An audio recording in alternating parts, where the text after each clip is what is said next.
When we vote, things change. When we vote, things get better.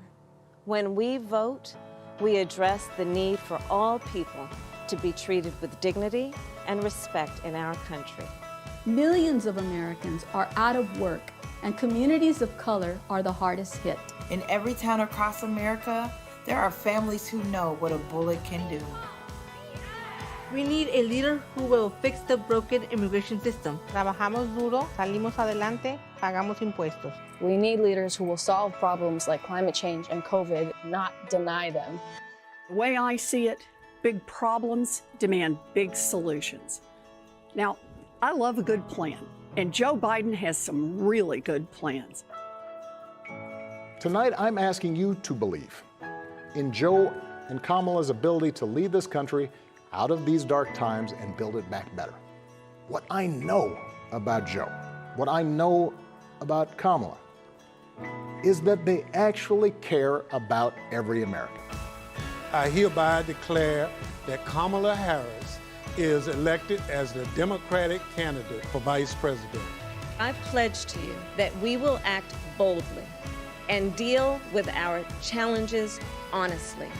We believe that our country, all of us, will stand together for a better future. So let's fight with conviction. Let's fight with hope. We've got to do the work.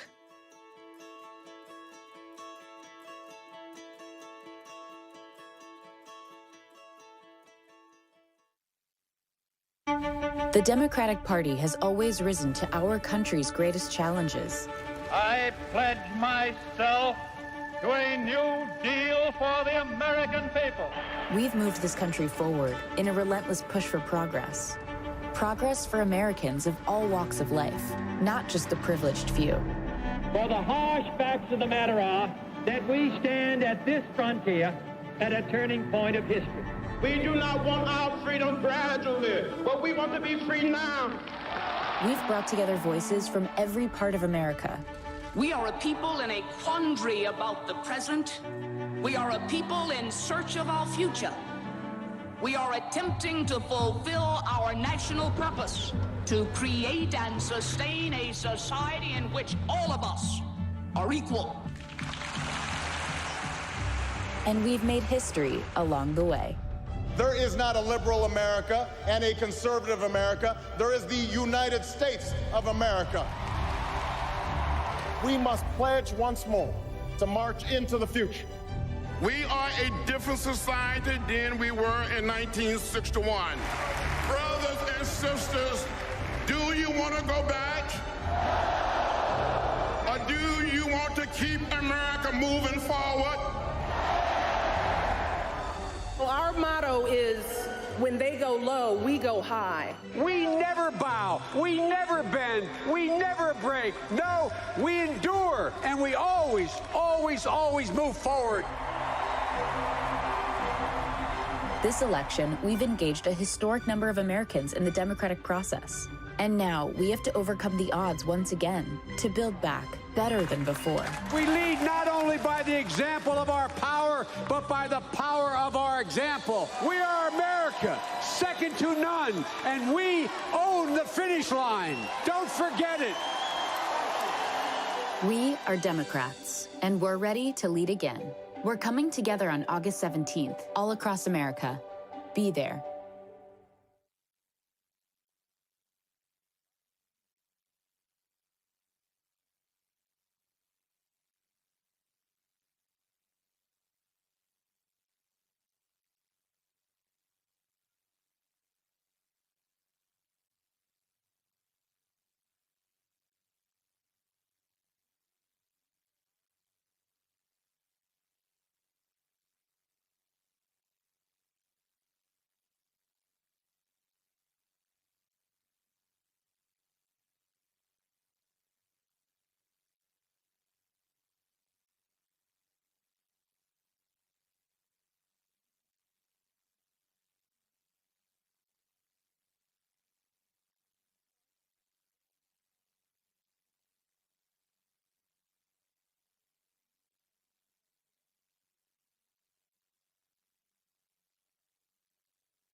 I'm hereby calling the fourth session of the 48th Quadrennial National Convention of the Democratic Party to order. Welcome all to our final session of this historic and memorable convention. We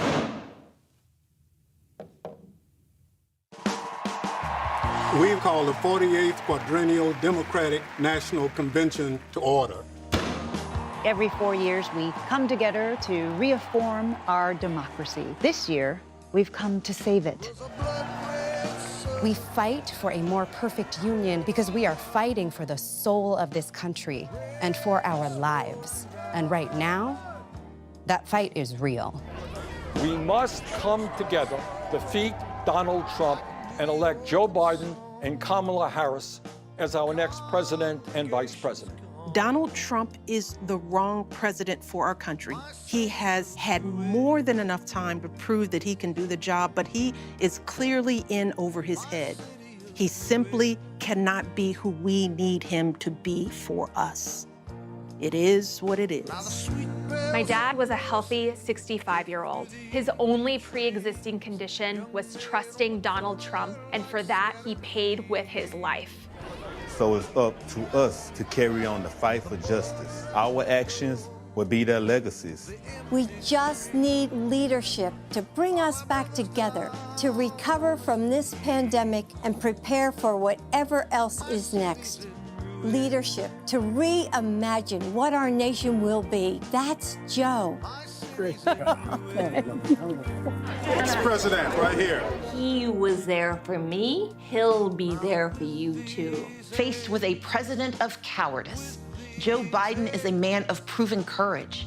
This year, for the first time, the roll call is heading out to all 57 states and territories. I'm pleased to announce that Vice President Joe Biden has officially been nominated by the Democratic Party as our candidate for President of the United States. I'll see you on Thursday. Our mission is to fight for a future equal to the ideals of our founders, our hopes for our children, and the sacrifices of our veterans, our brave men and women in uniform, and their families. The American people are forever indebted to you for all of the work you do on the front line. We need leaders equal to this moment of sacrifice and service. We need Joe Biden and Kamala Harris. Tonight, I'm asking you to believe in Joe and Kamala's ability to lead this country out of these dark times and build it back better. In this election, we have a chance to change the course of history. We're all in this fight together. What an awesome responsibility. What an awesome privilege. I accept your nomination for Vice President of the United States of America.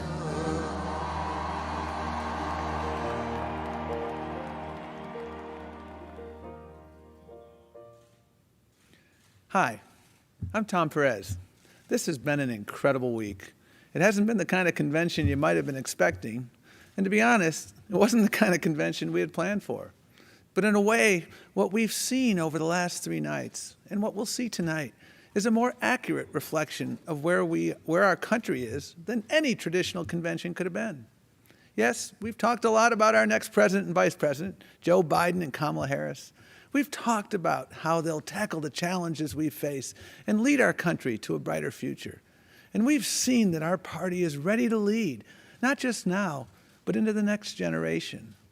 But we've also heard a lot from people who aren't running for anything this year, people who might not even think of themselves as political. Auto workers and college students, farmers and immigrants, teachers, nurses, and yes, the occasional calamari chef. If the literal meaning of the word convention has to do with coming together, then what has brought us together this year isn't partisanship, it's purpose. That's what has allowed us to bring both diehard progressives and conservative ex-Republicans under the same tent. That's what has allowed us to build a campaign where no state, no precinct, no vote is taken for granted. That's how we build our movement. That's how we win up and down the ballot. That's how we make change. And when we can bring that kind of energy to the challenges our nation faces, well, there's nothing we can't accomplish. Just ask Joe Biden, who set his sights on a mission that could change the world forever, conquering cancer.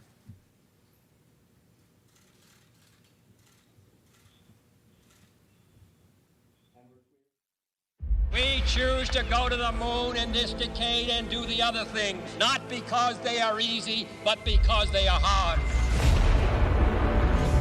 Vice President Biden said that with a new moonshot, America can cure cancer. I'm putting Joe in charge of mission control. Beau Biden, the son of Vice President Joe Biden, succumbed to brain cancer Saturday at the age of 46. He's the one who wanted me to stay engaged. He was worried that I'd not continue to fight for the things I'm passionate about. And I'm trying to keep his promise. President Obama signed the 21st Century Cures Act, including the so-called moonshot that could be a giant leap in the fight to cure cancer. The moonshot is the symbol of American ambition and achievement. Now Vice President Joe Biden will lead a similar effort to cure cancer. It will be led by Joe Biden and is aimed at ending the disease that killed the vice president's son and 600,000 other Americans every year. I think of all the people who've gone through what I've gone through without 1/10 the help that I've had. When you have a son or daughter, husband, wife, someone you adore, you become as educated as you can, as quickly as you can, particularly when you know that's a very serious form. I learned a lot about the mechanics of cancer and the delivery systems, and there's so many changes that are just on the cusp. I have now met with over 200 oncologists and cancer research centers, and I'm asking them, what is it you want me to clear the way for? Where are we an impediment? He is determined. He's not going to walk away until there is real change.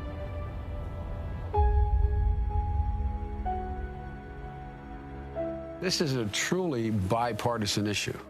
So the leaders in this effort in the House and Senate are Republicans as well as Democrats. He's been pushed to the edge of what anyone could be expected to bear. Following correction, Beau Biden, cancer, moonshot. You're a man of substance. You have experienced tragedies in your life, and we are inspired by the way that you have responded to those. Every single family in America has been affected by cancer, and we are so close. For the loved ones we've all lost, let's make America the country that cures cancer once and for all. I believe we need a moonshot in this country to cure cancer. It's personal, but I know we can do this. There are so many breakthroughs just on the horizon. We can make them real with an absolute national commitment. There are Democrats and Republicans on the Hill who share our passion to silence this deadly disease. If I could be anything, I would have wanted to be the president that ended cancer, because it's possible.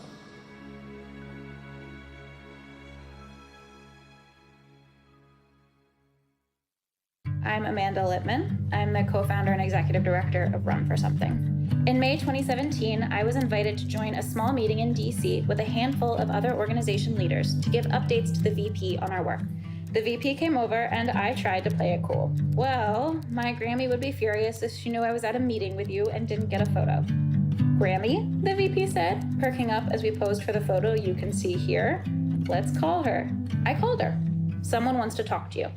Hi, Grammy. This is Joe Biden. She was overwhelmed. Grammy went on to tell him her second eldest, my Aunt Michelle, was in the hospital. Colon cancer, advanced, and she was really sick. The VP's posture changed immediately. I'm so sorry, Grammy. I'm so, so sorry. You know, my son Beau died of cancer.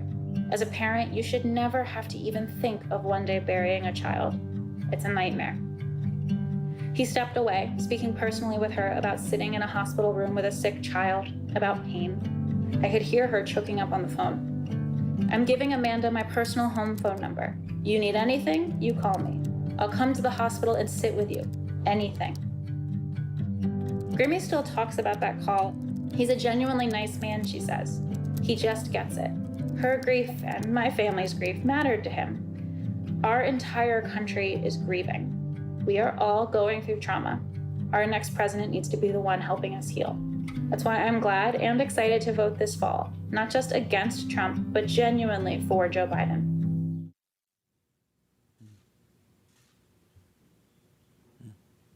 Before we continue with tonight's program, I want to thank everyone who has made this unprecedented convention possible, from our delegates and speakers to our party staff and our production team. Next week, it will be the Republican Party's turn to hold their convention. On behalf of their speakers and staff, I hope their organizers will take safety as seriously as we have. And then it will be up to you, America. You'll have heard from two very different candidates for president. You'll be able to dig into the details of their respective plans for solving the challenges we face and decide which plan you think will work for you and your family. But the choice this year is deeper than that. No matter what you think about Donald Trump or Joe Biden, no matter which party you belong to, or whether you belong to any party at all, your job in this election is to decide what kind of movement is capable of being the vehicle for the change we need. Can a movement that demands absolute loyalty to one man and his personal agenda really ever make this country greater? Or do we do better when we join together in a movement of shared values, one that amplifies our diverse voices? We've got one more night to show America what our path forward looks like. Not one man boasting that he alone can fix it, but everyday people coming together to face our challenges with unity and determination. Now we turn to one example, California's fight against the dangerous wildfires raging throughout the state. Please welcome Governor Gavin Newsom. Well, I confess this is not where I expected to be speaking here tonight. I'm about a mile or so away from one of over 370 wildfires that we're battling here in the state of California. We are just coming off a record week, a heat wave that led to 130-degree temperatures, the highest temperature ever recorded in California, arguably the world's history here in our state. The hots are getting hotter. The dries are getting drier. Climate change is real. If you are in denial about climate change, come to California. 11,000 dry lightning strikes we had over a 72-hour period, leading to this unprecedented challenge with these wildfires. This is an extraordinary moment in our history. Mother Nature has now joined this conversation around climate change. And so we too need to advance that conversation anew.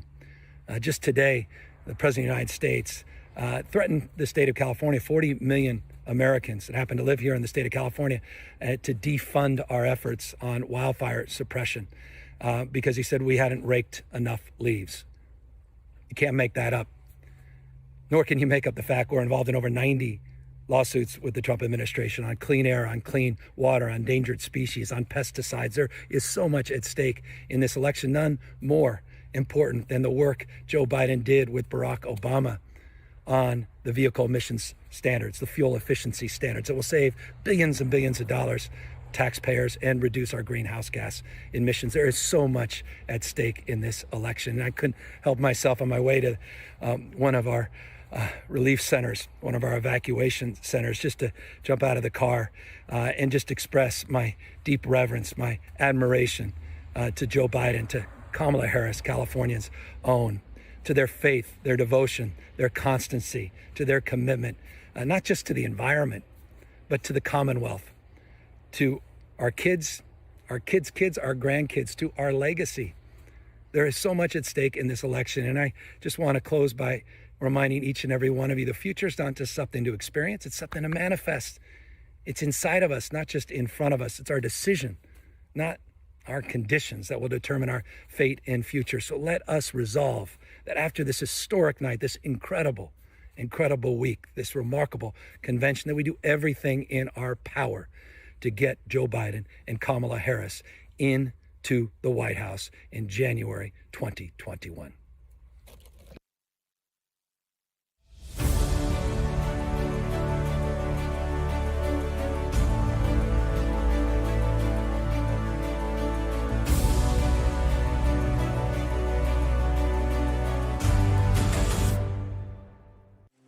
America's an idea.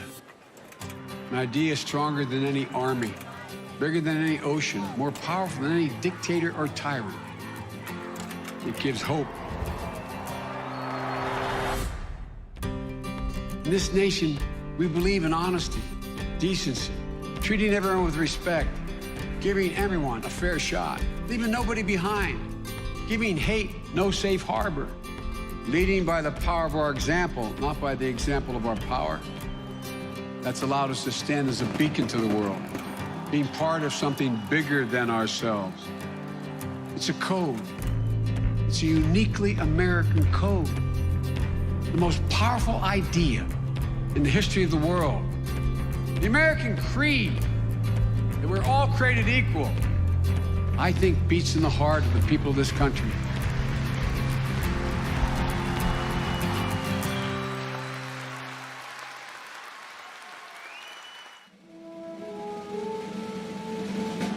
This time next year, I hope the virus is in check and the American spirit is unleashed, and that we're not fearing, but hoping again. Unity in our country, this is what I hope to see next year. I hope we've chosen community over chaos. We've chosen unity over division, and we've chosen love over hate. I believe that America will have faced its darkest moment and will have come out better. America will be coming together, not splintering apart. No more pain. This time next year, I hope that we will have a government that is accountable to us, that guarantees health care as a human right. The promise of America will be restored for all our communities, all our families, for all of us.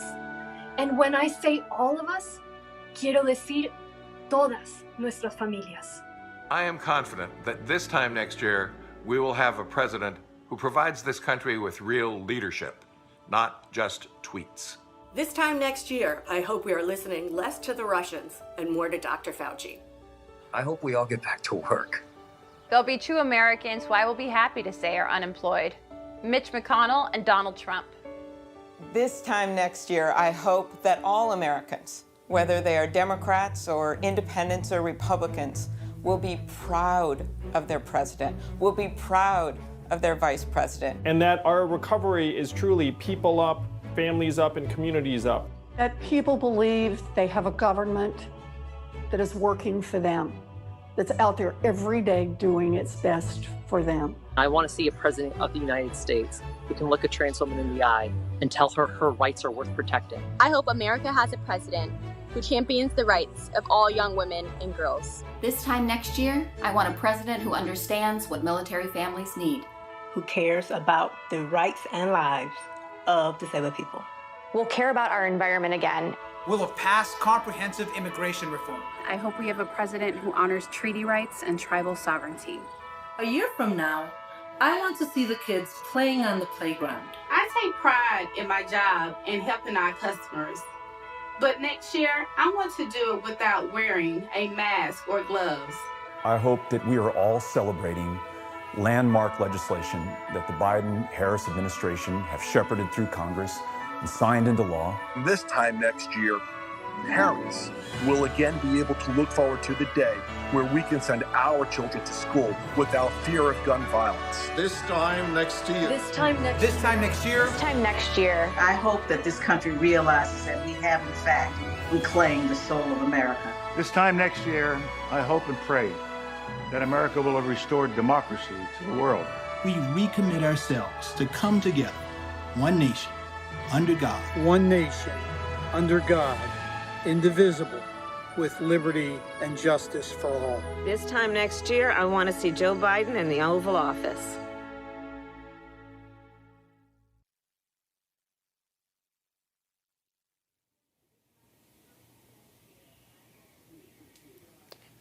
Hello, America. I'm Andrew Yang. You might know me as the guy who ran for president talking about math and the future. Unfortunately for all of us, that future is now. The pandemic has accelerated everything. If you're like me and my wife, Evelyn, you don't know if your child's school is going to reopen this fall.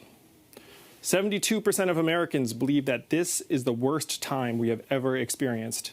And 42% of the jobs that have been lost, millions of jobs, will never return. We are in a deep, dark hole, and we need leaders who will help us dig out. I know many politicians promise and then fail to deliver. If you voted for Trump or didn't vote at all back in 2016, I get it. Many of us have gotten tired of our leaders seeming far removed from our everyday lives, and we despair that our government will ever rise to the challenges of our time. But we must give this country, our country, a chance to recover. And recovery is only possible with a change of leadership and new ideas. Bold and innovative policies that will get help into your hands in the midst of this crisis are now possible. But we need your help to turn the page for our country in 75 days. We are here tonight to celebrate Joe Biden's nomination as the Democratic candidate for president. I have gotten to know both Joe and Kamala on the trail over the past year. The way you really get to know a person when the cameras are off, the crowds are gone, it's just you and them. They're real people. They understand the problems we face. They are parents and patriots who want the best for us and our country. And if we give them the chance, they will fight for us and our families every single day. Our future is now, and it is daunting. But I ask you tonight to join me to help Joe and Kamala fight for the promise of America, turn the page for our country, and lead us forward to a future we'll actually be proud to leave to our children. And now I'd like to turn it over to a great Democrat who will be with us throughout the evening. Between the two of us, we have 11 Emmys. How's that for math? One of my favorite actresses, Julia Louis-Dreyfus. Hey, Julia. Hi, Andrew. I'm so glad to see you. So what did you think about Kamala Harris's speech last night? It was tremendous. I was so happy for her. I know, me too. She was fabulous. I cannot wait to see her debate our current Vice President, Mika Pince. Or is it Paints? It's pronounced Ponce, I believe. Oh, some kind of weird foreign name? Yeah, not very American sounding. Yeah, that's what people are saying. Strongly. Well, thank you, Andrew. And please give my regards to the gang. I will. They're right in the next room. Have a great night, Julia. Thank you so much. Good evening, America, and welcome to the fourth night of the 2020 Democratic National Convention, Uniting America. Okay, these last few nights have been going so well, we've decided to add a fifth night where we will just play Michelle Obama's speech on a loop. I first met Joe Biden when I was doing my show, Veep. I played the vice president, and he was, in fact, the vice president, and we hit it off immediately. Soon after, I was asked to be on the cover of a magazine. Remember those? And I was so excited. It was like, oh, what's it going to be? People or Vogue or Rolling Stone? Well, it turns out it was for Arrive, the official onboard magazine of Amtrak, which nobody ever reads, even though it's free. And the day it came out, my phone rang, and it was the vice president telling me he loved the cover and the whole article, and that it was one of the best issues of Arrive he had ever read. And that is just one of the many reasons that I wanted to be here tonight for Joe. And to remind you that Joe Biden not only knows how to read, but also he reads everything.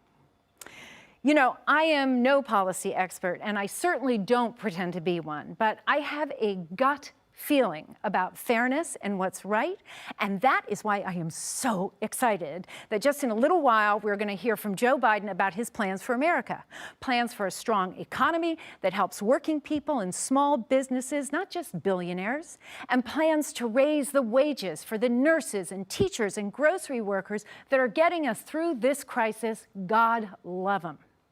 So, how can you help Joe? It's super simple. Vote. Right now, you can text VOTE to 30330 to learn about all of your voting options and make the best plan for how to vote in your community, wherever you are. An easy way to remember 30330 is that's the year Donald Trump will finally release his tax returns. If we all vote, there is nothing Facebook, Fox News, and Vladimir Putin can do to stop us. But first, let's reaffirm the all-American values that our party and Joe Biden stand for. This time, do it while you're smiling, okay? All right, ready? And action. I pledge allegiance to the flag of the United States of America and to the republic for which it stands, one nation, under God, indivisible, with liberty and justice for all. Awesome. Cut it. He needs an agent. Oh, say, can you see by the what so proudly we hailed at the twilight's last gleaming, whose broad stripes and bright stars through the perilous fight o'er the ramparts we've watched were so gallantly streaming, and the rocket's red glare, the bombs bursting in air, gave proof through the night that our flag was still there. Oh, say does that star-spangled banner yet wave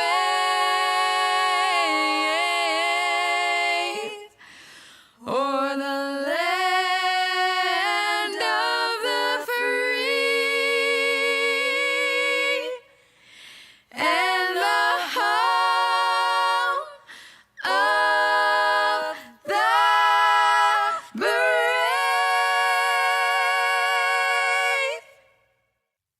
Good evening. I'm Sister Simone Campbell, Executive Director of Network and leader of Nuns on the Bus. Tonight marks an important next chapter in our story of who we will become as a nation. So I speak to you with a sense of urgency and hope, knowing the difficult work ahead, but grounded in my faith. The very first paragraph of the scripture that informs the three Abrahamic traditions tells us the divine spirit breathed over the waters of chaos and brought forth a new creation. Encouraged by this promise that a new creation can come from chaos, let us pray. O divine spirit, during the weeks and months ahead, stir our hearts and minds that we might fight for a vision that is worthy of you and your call to honor the dignity of all of your creation. A vision of who we are as a people grounded in community and care for all, especially the most marginalized. A vision that cares for our earth and heals the planet. A vision that ends structural racism, bigotry, and sexism so rife now in our nation and in our history. A vision that ensures hungry people are fed, children are nourished, immigrants are welcomed. O Spirit, breathe in us and our leaders a new resolve that, committed to this new American promise, we will work together to build a national community grounded in healing, fearlessly based on truth, and living out of a sense of shared responsibility. In the name of all that is holy, O Spirit, bring out of this time of global and national chaos a new creation, a new community that can, with your help, realize this new promise that we affirm tonight. And so, with profound hope, let we, the people, say, Amen.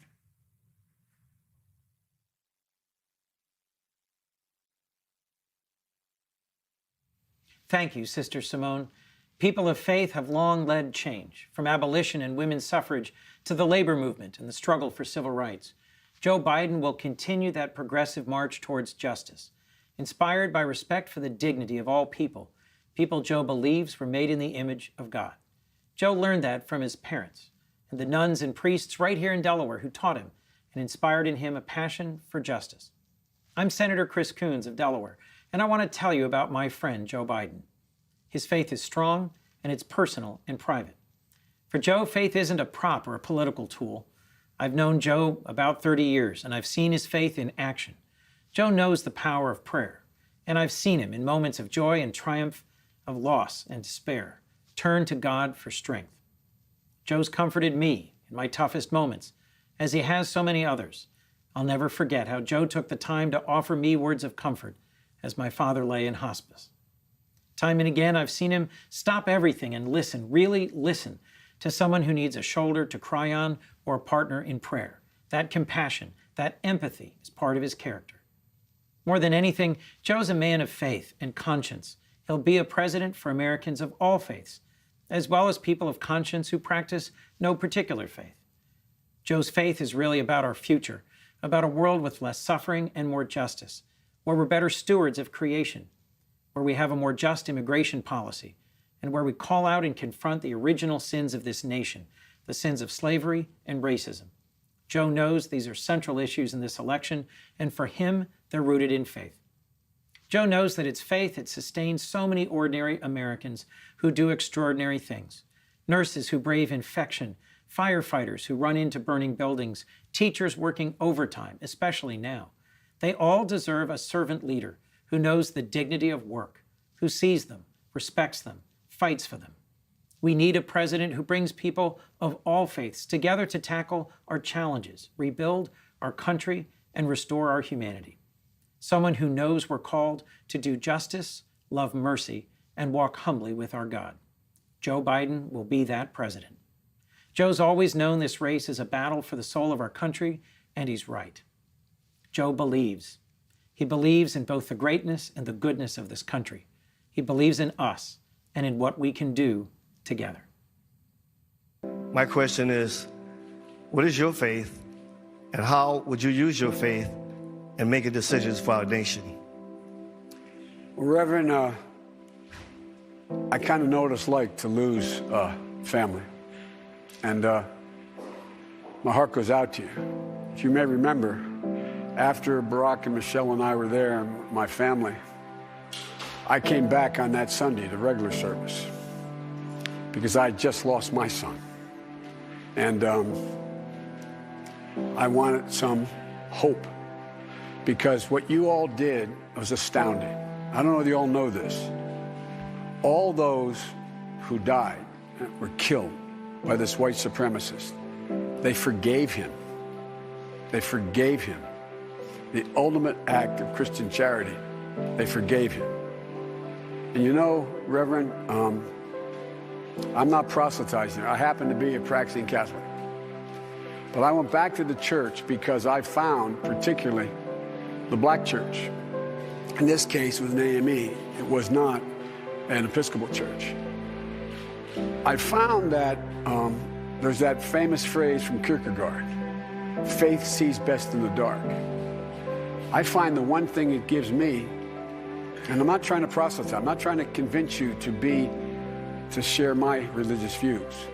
But for me, it's important because it gives me some reason to have hope and purpose. Just remember, Joe Biden goes to church so regularly that he doesn't even need tear gas and a bunch of federalized troops to help him get there. No one fought harder for your right to vote than John Lewis. Here to speak about him and his legacy, we have one of our great mayors, Atlanta's Keisha Lance Bottoms. Mayor Bottoms, hello. I know that you're recovering from the coronavirus. How are you feeling? Well, good evening. I feel really good. Thank you for asking. My husband, on the other hand, is still having many of the lingering side effects that people talk about, but all in all, our family's doing great. Well, I'm glad to hear it, but boy, I think a lot of Americans are going to be dealing with that for a long time. Hey, Mayor, I wanted to ask you something. Is Atlanta ready for Election Day? We will be ready. And we are going to do everything that we can to make sure that voting goes smoothly. But we are encouraging people, if you can vote early in your state, to please do so. Early vote during the early vote. Perfect. Excellent advice. Over 40 states now allow some form of early voting. Okay, stay safe, Mayor, and I turn it over to you. Well, thank you, Julia. And good evening.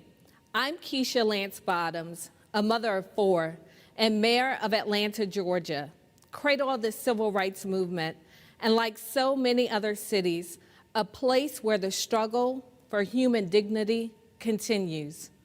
I'm proud to have grown up in this city, educated in its public schools, and blessed to have known our hometown heroes like Dr. Joseph Lowry, Dr. C.T. Vivian, and our teacher, our friend, our conscience, our congressman, John Lewis. He walked gently amongst us, not as a distant icon, but as a God-fearing man who did what he could to fulfill the as yet unfulfilled promise of America. People often think that they can't make a difference, like our civil rights icons. But every person in the movement mattered.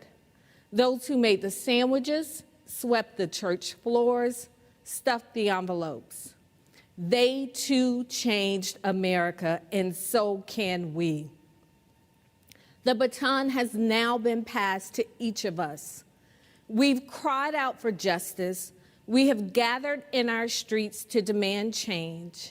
And now we must pass on the gift John Lewis sacrificed to give us. We must register and we must vote. In his parting essay written to us, Congressman Lewis expressed his pride in the activism that has swept our country. And he reminded us that if we fail to exercise our right to vote, we can lose it. There are those who are disgracefully using this pandemic to spread misinformation and interfere with voting, forcing many in 2020 to still risk their lives to exercise their sacred right to vote. A right that has already been paid for with the blood, sweat, tears, and lives of so many. So let's stand up for our children, our children's children, and for this great democracy that our ancestors worked to build, and let's vote. And let's organize to get others to vote with us. You can help make this happen by texting VOTE to 30330. We know how important it is that we elect real leaders like Joe Biden and Kamala Harris, people of honor and integrity who hold justice close to their hearts and believe that the lives of my 4 Black children matter. In the words of womanist poet Audre Lorde, your silence will not protect you. Congressman Lewis would not be silenced, and neither can we. We cannot wait for some other time, some other place, some other heroes. We must be the heroes of our generation because we too are America. Our votes can be our voice.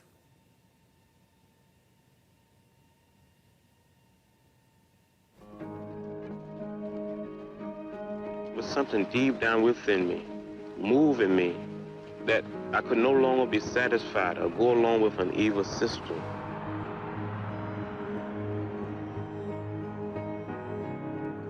Life was extremely dangerous when we were growing up. John Lewis had the respect of everybody because he was the one who demonstrated the most courage. He'd been beaten and knocked down and get up and go to find another battle. John was focused on ending voter suppression, and it wasn't that he was a great orator, it's that he was a great spirit. The power of spirituality and humility, and the willingness to suffer rather than to inflict suffering.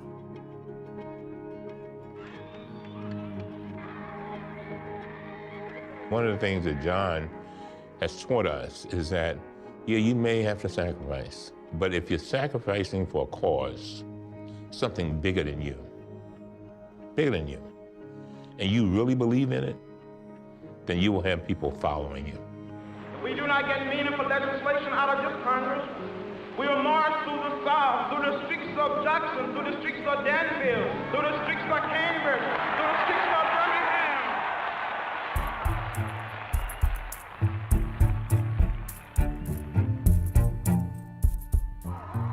think he is the singular figure that has tried to carry out the work of our nonviolent campaigns into the halls of Congress. From day one, John Lewis was a role model for the members of Congress, whether they were freshmen or here a long time, because he brought with him a kind of heft, a weightiness of purpose. I got arrested a few times during the 60s. 40 times. And since I've been in Congress, another 5 times. The means by which we struggle must be consistent with the end we seek. Someone who has navigated thorny issues of policy, not by castigating alone, but by also encouraging people to be better than they think they can be. Today, we are considering a fair housing measure which not only protects our nation's minorities, but it protects the needs of those with disabilities and families with children. How long do we have to wait before we decide to ban assault weapons? We have another opportunity to bring more of our citizens into political participation. I have on my marching shoes. That's right. I'm fired up. I'm ready to march. And all of these decades later, while he and others of his generation achieved much, we're still fighting against police brutality and fighting for our voting rights. And so we best honor him by continuing to fight the good fights that he fought, by staying in good trouble.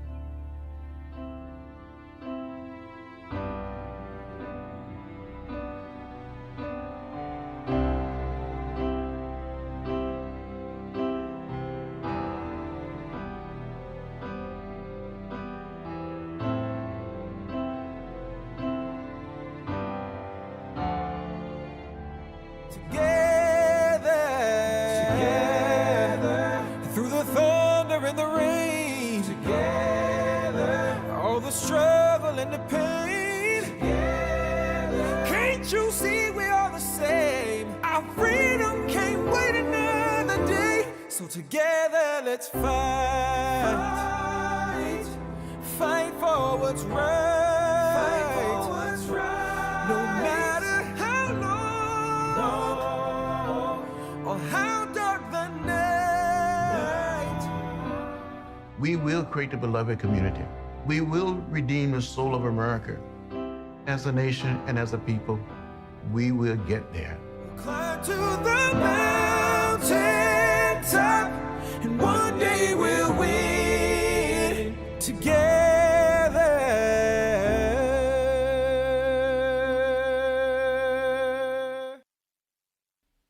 One day, when the glory comes, it will be ours. It will be ours. Oh, one day, when the war is won, we will be sure, we will be sure. Oh, glory, glory, glory. Oh, glory.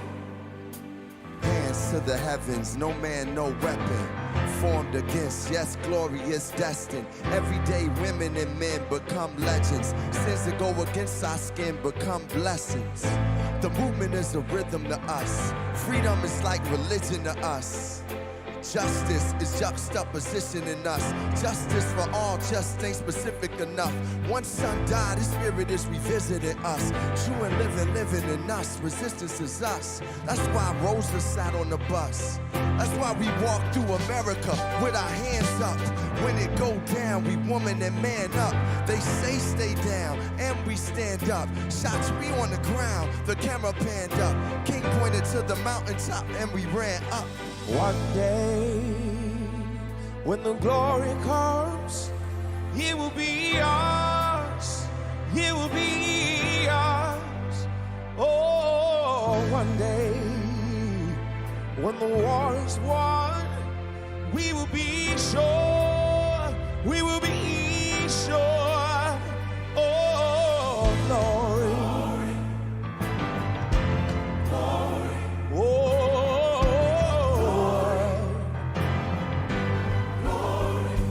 Now the war is not over.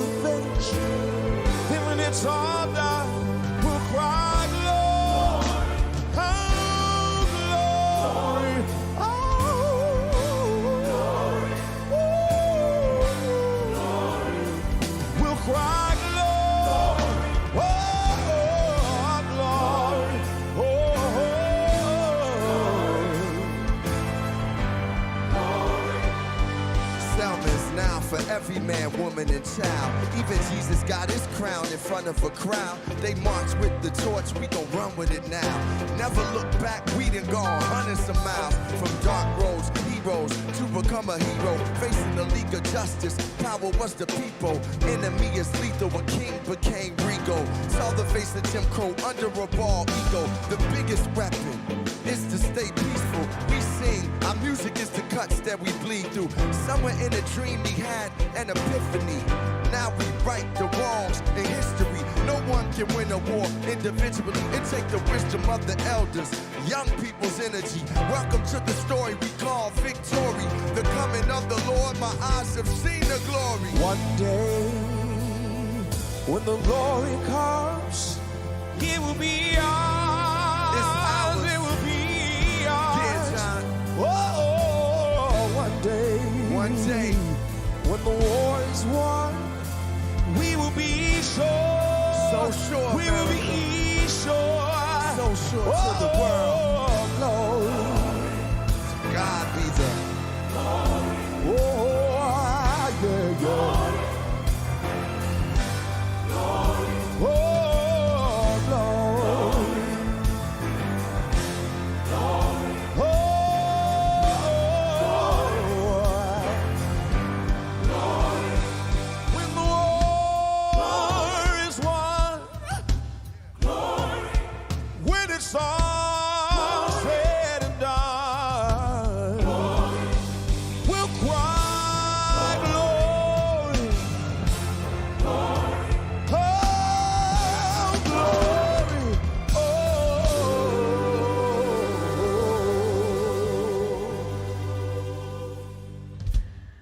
Wow, that was so beautiful, John and Common. Wow.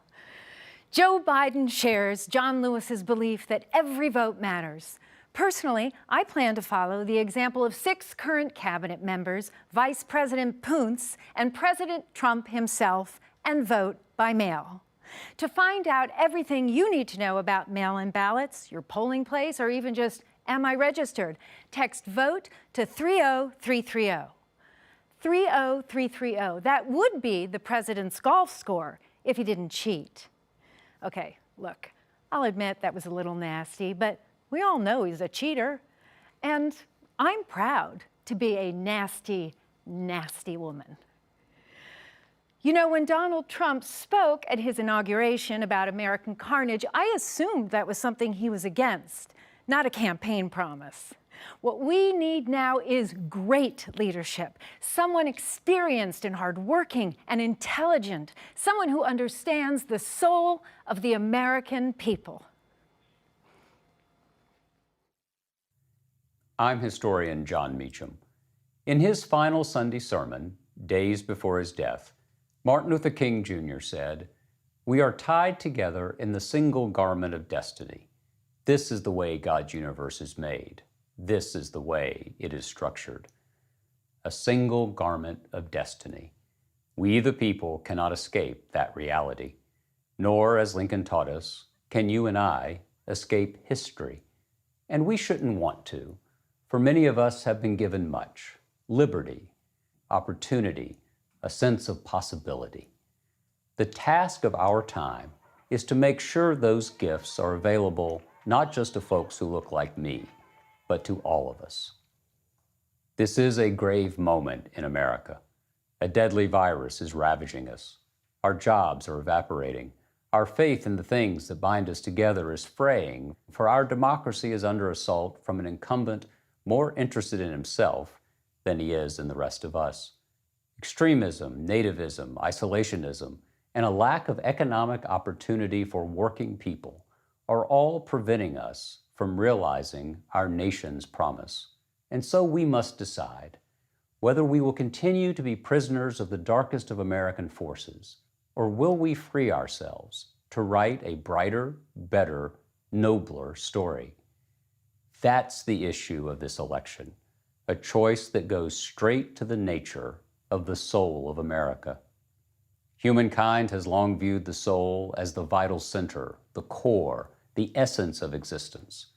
The soul is what makes us, us. In its finest hours, America's soul has been animated by the proposition that we are all created equal, and by the imperative to ensure that we are treated equally.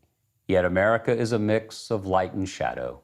Seneca Falls and Selma and Stonewall dwell in the American soul, but so do the impulses that have given us slavery, segregation, and systemic discrimination. Often, we'd prefer to hear the trumpets rather than face the tragedies. But an honest accounting of who we've been can enable us to see who we should be. A country driven by the best parts of our soul, not by the worst. A country informed by reason and candor, not by ego and lies. A country that's big-hearted, not narrow-minded. The struggle to be who we ought to be is difficult, demanding, and ongoing. Justice can be elusive, and change in America has been painful and provisional. The Civil War led to segregation, the New Deal to right-wing reaction, civil rights to white backlash. Yet history, which will surely be our judge, can also be our guide. From Harriet Tubman to Alice Paul to John Lewis, from the beaches of Normandy to the rending of the Iron Curtain, our story has soared when we've built bridges, not walls, when we've lent a hand, not when we've pointed fingers, when we've hoped, not feared. If we live in hope, we open our souls to the power of love. We've been taught to love our neighbors as ourselves. As individuals and as a nation, however, we fail at following that commandment more often than we succeed. But when we fail, we must try again and again and again, for only in trial is progress possible.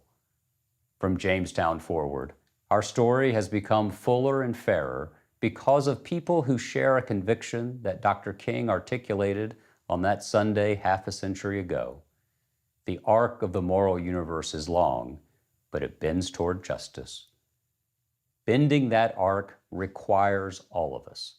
It requires we the people, and it requires a President of the United States with empathy, grace, a big heart, and an open mind. Joe Biden will be such a president. With our voices and our votes, let us now write the next chapter of the American story, one of hope, of love, of justice. If we do so, we might just save our country and our souls. Good evening. I'm Congresswoman Deb Haaland. I'm grateful to be with you here on Indigenous land. The promise of this country is older than our Constitution. Over 500 years ago, thousands of Indian tribes were vibrant, democratic societies with rich cultures and traditions in communities that had sustained them for millennia on lands they loved and respected. My people, the Pueblo Indians, migrated to the Rio Grande Valley in the late 1200s to escape droughts. We were led to the great river and its tributaries, where we established an agricultural tradition that continues to this day. My people survived centuries of slavery, genocide, and brutal assimilation policies, but throughout our past, tribal nations have fought for and helped build this country. There were those like my Laguna grandparents who worked on our country's railroad, and those like my mother, a Navy veteran who served this country with honor. I stand here today, a proud 35th generation New Mexican and one of the first Native American women ever elected to Congress. I'm a symbol of our resilience as the embodiment of America's progress as a nation. I know we can't take our democracy for granted, especially now as people are dying, as our land is abused, as our Constitution is under attack. We must work for it by getting involved, by registering voters, by voting. Voting is sacred. My people know that. We weren't universally granted the right to vote until 1962, and that fundamental right is more important than ever. Whether your ancestors have been here for hundreds of years or you're a new citizen, know this: whether we vote and how we vote will determine if our nation's promise of social, racial and environmental justice will outlast us. Joe Biden and Kamala Harris respect our past and understand our present. They will see us through this crisis of leadership that is plaguing our country, and they will help us to build a better future. Thank you.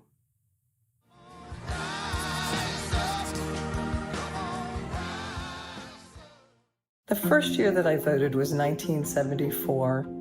1967. I have not missed a general or a primary election in my 51-year voting history. Now, I don't go to the polls anymore. The U.S. Postal Service does it for me. And now we're seeing our current president sabotage our right to vote, sabotaging democracy by trying to undo the postal system. My father worked for the Postal Service for 30 years. My mother worked for that local post office for 10 years. That job enabled her to feed her family. I am appalled at what the Republicans and the president are trying to do to subvert the vote. Nothing or no one will stop me from voting this election. We need to keep our mail system. We need Joe Biden.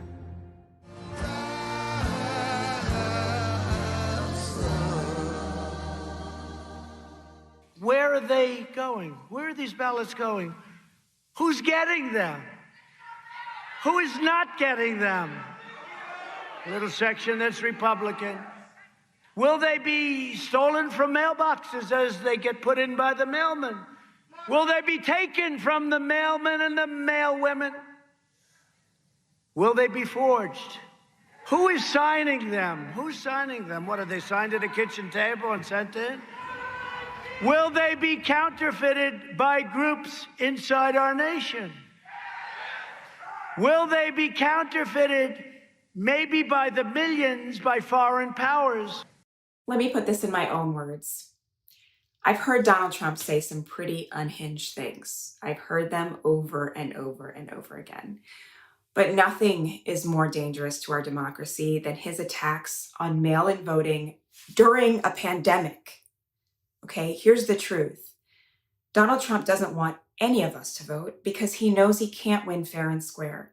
So whether you plan to vote by mail or in person wearing your mask, it is your vote and it's your right. Don't let Donald Trump take that away from you. For accurate, up-to-date voting information that you can trust, text VOTE to 30330. One more time, text VOTE to 30330. I'm Alex Padilla, California Secretary of State. And I'm Jocelyn Benson, the Secretary of State of Michigan. Voting is the oxygen of our democracy. It decides elections, and elections change lives. That's why we've seen so many attacks on our right to vote, including many that specifically target working families, young people, and communities of color. Secretaries of State are responsible for running fair, accessible, secure elections where every vote is counted and every voice is heard. We serve on the front lines defending our democracy against any and all attacks, foreign and domestic. So let's talk about this election. Despite what he says, Donald Trump can't cancel it. But he and Republicans are making it too hard for so many to cast their ballots. And now he's attacking vote by mail to distract and confuse voters. And let's be clear, there is absolutely zero difference between voting by mail and voting absentee. Millions of Americans have been voting absentee for decades. Donald Trump, his family, his staff, they all vote by mail. In fact, in states like Colorado, Utah, and Oregon, voters have been voting by mail for years.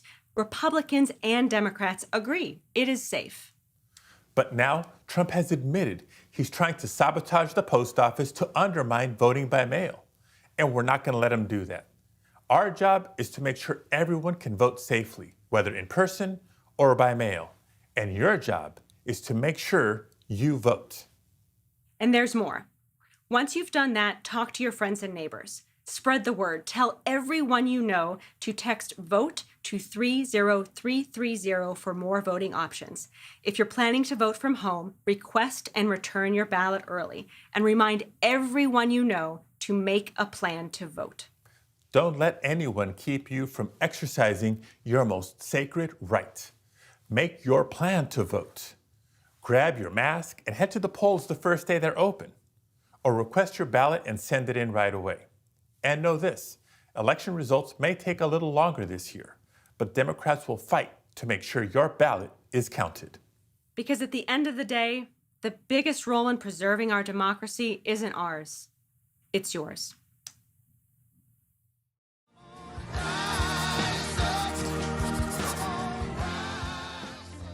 Our family has a crazy history with America, and it all starts with it being a beacon for immigrants. It's really cool being like part Polish and part Puerto Rican and also part Black, because I get to, for me personally, I get to be this like melting pot of America. If you were an immigrant back then, come from an immigrant family, the Democrats brought you in. We are in danger of losing the meaning of this country. Every generation before us has had to fight for what they believe in, and it's just our turn now. I was so proud when I saw the demonstrations that were going on across the country. This year's election means a lot to me because I feel like our generation is so motivated right now to make a difference. There's a lot of changes that we have to make, and I'm counting on Joe Biden and I believe in him.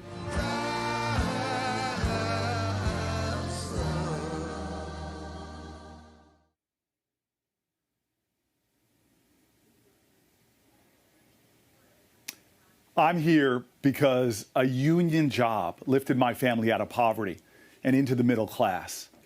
My grandfather left the Jim Crow South for Detroit, joined the UAW, and got a job on the assembly lines during World War II. That union job enabled him to support his family, raise my mom, and send her to Fisk University. That's the American dream. Together we work, together we rise. Joe Biden and Kamala Harris know the dignity of all working Americans. They know the urgency and the demand of our dream. But working people are under attack. The wealth gap grows, our middle class shrinks, and poverty persists. Last week, Donald Trump said, and I quote, "Our economy is doing good." While 40 million Americans are at risk of losing their homes, 30 million aren't getting enough to eat, and 5.4 million people have lost their health care because of this crisis. He has failed us. But still, I believe in the dream of our ancestors. Together with Joe and Kamala in the White House, we'll raise the minimum wage so no one who works a full-time job in America lives in poverty. Together, we'll fight for those who keep us healthy, who keep us safe, who teach our children.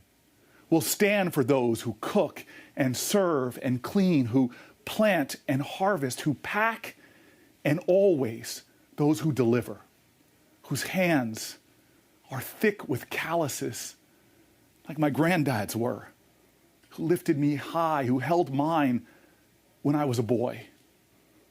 If he was alive, Joe and Kamala, he would be so proud of you.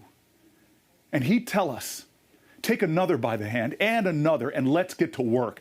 This dream ain't free. You gotta work for it. So like his generation, up and out of the Depression, let's now work together and stand together. And America, together, we will rise. This is my team. You guys build America, not Wall Street. Unions build America. That's right. The Americans just want to live meekly comfortable. I've got a wife that works as well. We've got a 17 and a 7-year-old at home, and we're still working. Thanks to our international executive board for getting with General Motors and making sure that it's safe for us to return back to work after 8 weeks of being laid off. I mean, it's a hoax at one point, and now here we are, full blown. Yep. Well, I tell you what, the future of auto workers in America, and I really believe this, can be as bright as it was back in the late 40s, 50s. Yes. Simple reason. It's an iconic industry. It's an American industry. We made it. We made it. Yes. Thank you. It's been a very interesting 2020. I've been in the fire service 16 years and never experienced anything like COVID. We had to change our whole tactics, the way we did our day-to-day. And now at a hurricane that just came in 2 weeks ago, and we were almost right on the eye. And I mean, we were doing things we never thought we'd be doing, water rescues with masks on, having to worry about COVID. It was interesting. How's your family doing? Well, I'm a single dad. I have a almost 5-year-old who's my world. And I'm very lucky that my parents are retired. My mom actually retired right after my daughter was born to help us with her. And she was so looking forward to pre-K, going to the big school, like she says. And then unfortunately, all this COVID came in, and now it's all going to be online schooling, which I'm fortunate. I have my parents, but I do have a lot of guys that are double income families, and they're just trying to figure out how they're going to do it with their kids. What arrangements are they going to have to make, since they're not going to be going to school? It's going to be online. It's 2 people in my household. I have a family of 2, and we have grown-up kids that are no longer in the household. But it takes 2 people to build. We have an ongoing goal of a 5-year goal of buying a house in the next 5 years. So hopefully we'll save. Look, everybody, you talked about the middle class. The fact is that the way middle class people generate wealth overwhelmingly is building up equity in their home. And that's what gets passed on from one generation to the next, the equity in a home. You know, the middle class is continuously taking hits, and one of the reasons why we're on this call is we realize how important it is to have you in the White House. We need a comprehensive energy policy for renewable resources, which I know you have one. And if we're going to build the middle class, it's about the jobs. The future really rests on investment. We're going to be investing $2 trillion in infrastructure, ports, bridges, highways, making sure that we have access to do things that really make a difference, like what you're doing at that solar facility outside of Harrisburg. You know, I'm a Scranton boy. You know, central Pennsylvania is okay, but, you know, northeast. So keep the faith, guys. Right. Okay? Thank you, sir. Thank you so much. know We American workers can appreciate count on you. you.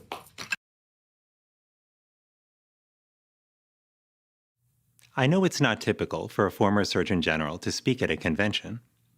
Surgeons General are appointed by presidents, but our work isn't about politics. Our highest duty is to the public. Our true guide is science, and our job is to speak the truth about public health, even when it's controversial or perceived as political. So here's the truth. Our nation absolutely has what it takes to overcome the COVID-19 pandemic that's claimed tens of thousands of our loved ones. We have the talent, resources, and technology. What we're missing is leadership. We need a leader who works with states to ensure that everyone who needs a test gets one and gets results quickly. A leader who secures a safe, effective vaccine and distributes it quickly and fairly. A leader who inspires us to practice distancing and wear masks, not as a political statement, but as a patriotic duty, a commitment we make to one another. That's why I'm here tonight, not because of politics or for party, but because I know Joe Biden can be that leader. I've worked with Joe Biden. I've seen who he is with no cameras around, how he sits with people in their pain and holds them in his heart, how he pores over COVID briefings, asking smart questions, letting science guide his way, just as he did when managing the Ebola crisis.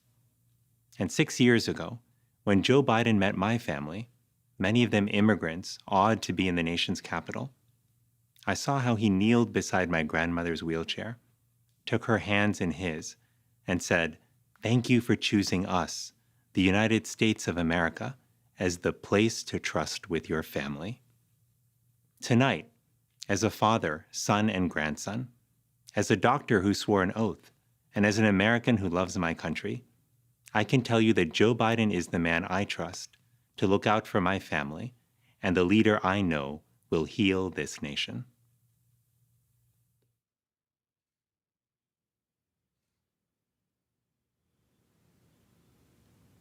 Hi, I'm Senator Tammy Baldwin. When I was 9 years old, I got sick, really sick. I was hospitalized, but since my grandparents were the ones raising me and our family's health plan didn't cover grandkids, they were forced to pay out of pocket for my 3-month hospital stay. I got better, but the insurance companies didn't. They refused to cover me at any cost because I was marked child with a pre-existing condition. We all have stories like this, stories about a time when the system was rigged against us, when we were counted out, left out, pushed out. Just think of what we've heard these past 4 days. Healthcare professionals who don't have the protective gear they need, young people whose asthma will get worse as our air quality does, workers who are afraid of losing their jobs. Each story begs this simple, fundamental question, a question that gets to the heart of the choice in this election. What kind of country do we want to be? Do we want to be a country where millionaires get to dodge taxes, or one where working families get a break? Do we want to be a country where medical bills bury people in debt, or one where health care is affordable for all, or where tens of thousands of people die from a virus, or where the American dream lives? I think we know the answer to that fundamental question, because most of us want the same things: good schools in our neighborhoods, racial justice, the freedom to love who we want, dignity in our work, and an economy where small businesses and working families thrive. And over the past months, we've added another to that list: a nation free from COVID. That's why Joe Biden and Kamala Harris are the only answer in this election. Trust me, they are. You see, there's another part of my story, the part where I ran for office, the part where I served in Congress, the part where I worked with Joe Biden and Barack Obama to make sure kids and grandkids, if they're dependents, can stay on their parents' health insurance until they're 26. We got that done. And yes, it was a big effing deal. That's the America I know. That's the America I love. And that's the America we will be with Joe Biden and Kamala Harris in the White House. A nation that plans, a nation that builds, a nation that builds back. Say it with me there at home: a nation that builds back better. Here in Wisconsin, our state motto is just one word: forward. This November, let's move forward and never look back. Thank you.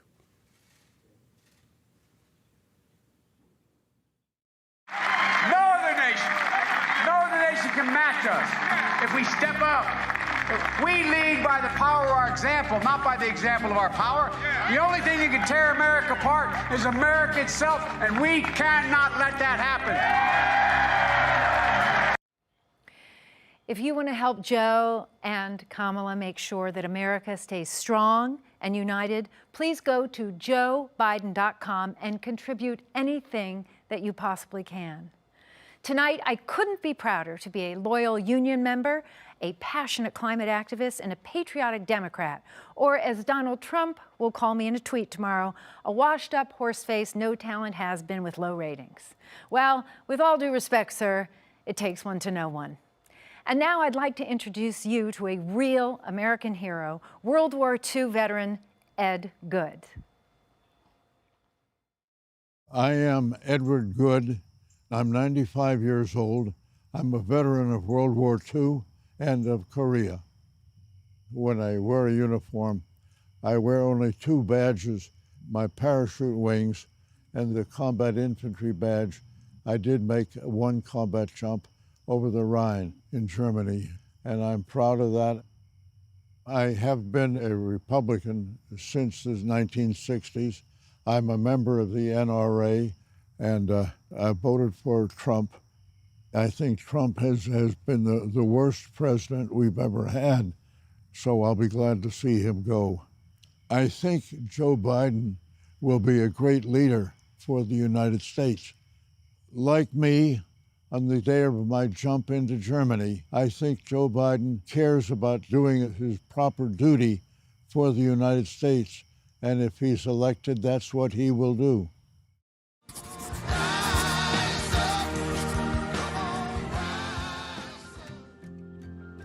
this year's election is very important. Probably be the most important election we've had in years. I recommend strongly, based on the division in this country created by our current president, Donald Trump, we need to put somebody else in the White House that's going to bring us together. Now, let me just explain something. I've been a long-standing Republican for a long time, and I'm telling you, you got to vote for Joe Biden. You have to. I don't think we can deal with the type of person we have in the White House any longer. So it's up to you, America, and me, because in this election, I'm voting for Joe. I'm absolutely sure he's going to help us bring this country together once again.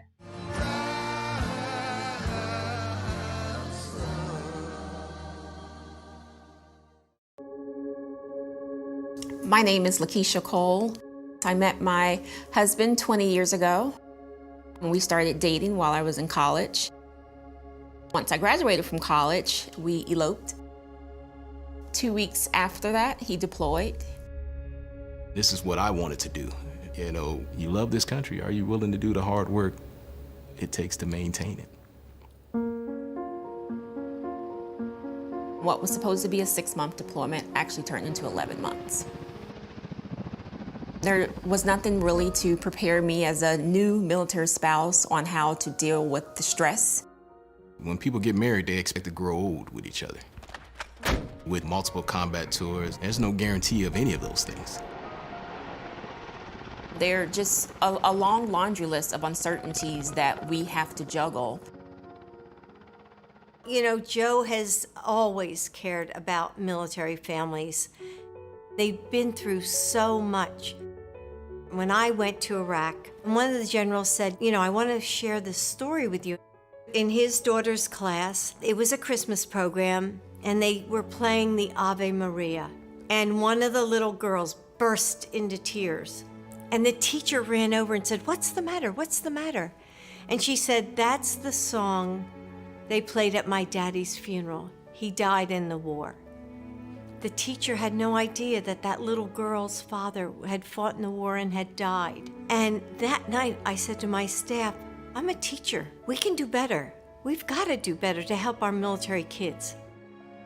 The Bidens have a track record of helping military families, and we've seen it with their work that they've done with joining forces and how they were able to, rally a country behind us. Men and women we send to war to defend our nation, care for them and their families while they're gone, and care for them and their families when they come home.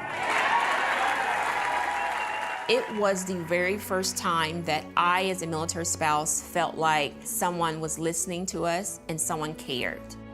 It's not just the service member who serves, the entire family serves as well. Joe said we have one sacred obligation: to take care of our military members. During this pandemic, for sure, so many veterans have lost their jobs. So many military spouses have lost their jobs. That's one of the things that will be a priority in a Biden administration. We will make sure that all Americans have health care, employment, the things that families need to thrive. When people show you who they are, believe them the first time, and we know exactly who Joe is. He is the best candidate for America, not just for our families, but for all families.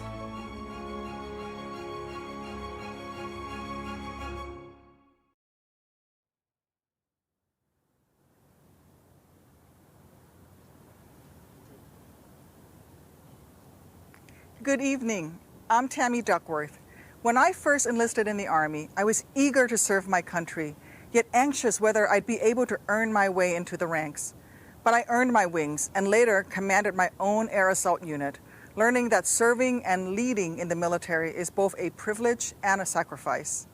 To be a commander, you must always put your troops first, because one day you may order them to sacrifice everything for our great nation. To do that, leaders must command their troops respect and be worthy of their pledge to protect and defend our Constitution, no matter the cost. But military service doesn't just take sacrifice from those in uniform. It's required from their families, too. My husband, Brian, was the one who rushed to Walter Reed after I was wounded in Iraq. He was the one holding my hand, waiting for me to wake up. And when I finally did, he was my rock, getting me through those hours, weeks, months of unspeakable pain and unending surgeries. He was my anchor as I relearned to walk, helping me through every step and every stumble.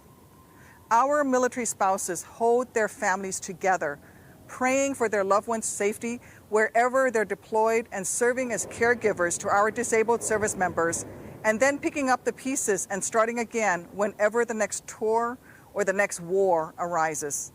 Joe Biden understands these sacrifices because he's made them himself.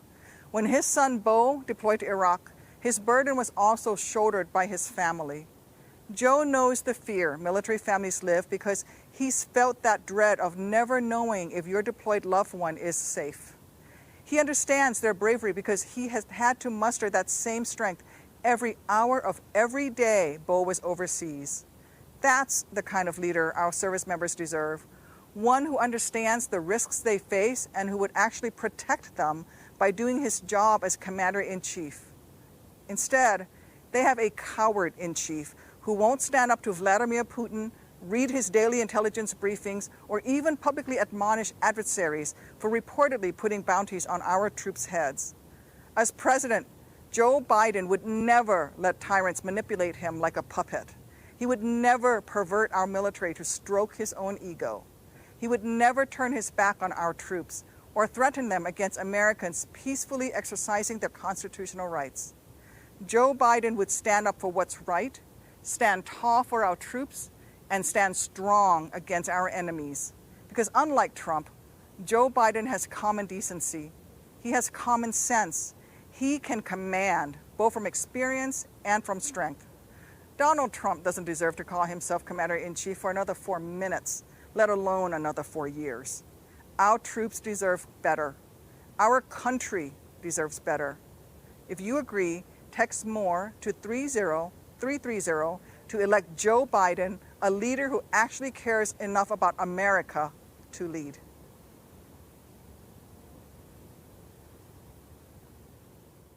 Good evening. I'm Beau Biden, and Joe Biden is my dad. Some voices are never silenced. Some work never ceases to change lives. Some people never stop inspiring, even after they're gone. Beau Biden was a husband, father, brother, son, soldier, attorney general. He was given just 46 years on this earth. He did in 46 years what most of us couldn't do in 146. Think about the day that dawns for children who are safer because of Beau, whose lives are fuller because of him. Think about the day that dawns for parents who rest easier and families who are freer because of him. Some folks may never know that their lives are better because of Beau Biden, but that's okay. Certainly for Beau, acclaim was never the point of public service. If you knew Beau, you knew he lived by the strictest code of honor, duty, service, country. You never had to ask if he would do something the right way. He didn't know any other way. Beau didn't cut corners. He turned down an appointment to be Delaware's Attorney General so he could win it fair and square. When the field was clear for him to run for the Senate, he chose to finish his job as AG instead. After 9/11, he joined the National Guard. He felt it was his obligation. He did his duty to his country and deployed to Iraq. Beau Biden served his country in battle. He prosecuted one of the worst child predators in American history. And even though he is no longer with us, every day he still inspires the next president of the United States. It won't be possible for me to be here this fall, so I have something to ask of you.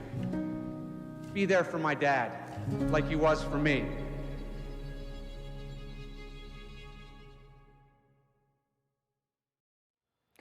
A couple of years ago, I was diagnosed with cancer, and I was absolutely terrified. One of the first people who called me was Joe. His real warmth and kindness on that call, man, I gotta say, it made me cry. Our current president has made me cry too, but it's never had anything to do with his warmth or kindness. Joe Biden's empathy is genuine. You can feel it. That's why President Obama asked Joe to head up the cancer moonshot. President Obama knows what we all know. Joe Biden understands suffering and loss and sacrifice. Mayor Pete Buttigieg also knows something about sacrifice. He volunteered and was deployed to Afghanistan, then returned home to Indiana to become a highly effective public servant. Say hi to Mayor Pete.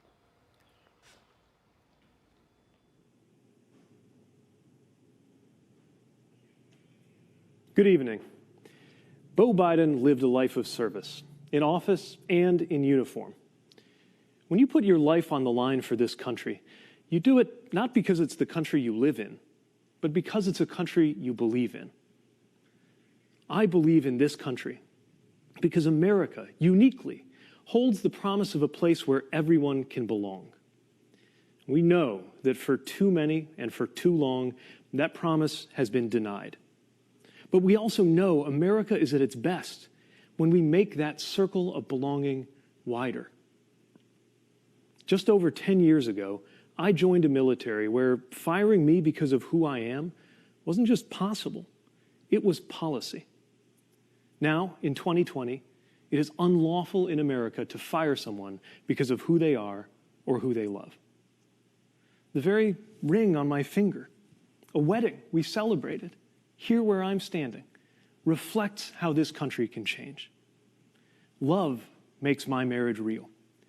But political courage made it possible, including that of Joe Biden, who stepped out ahead even of this party when he said that marriage equality ought to be the law of the land.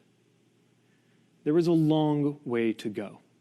But if this much can change between 2010 and 2020, imagine what could change between now and 2030.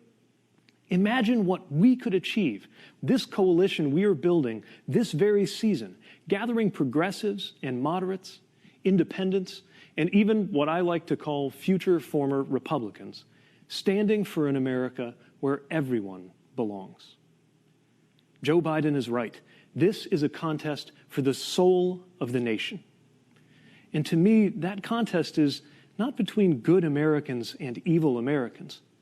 It's the struggle to call out what is good in every American.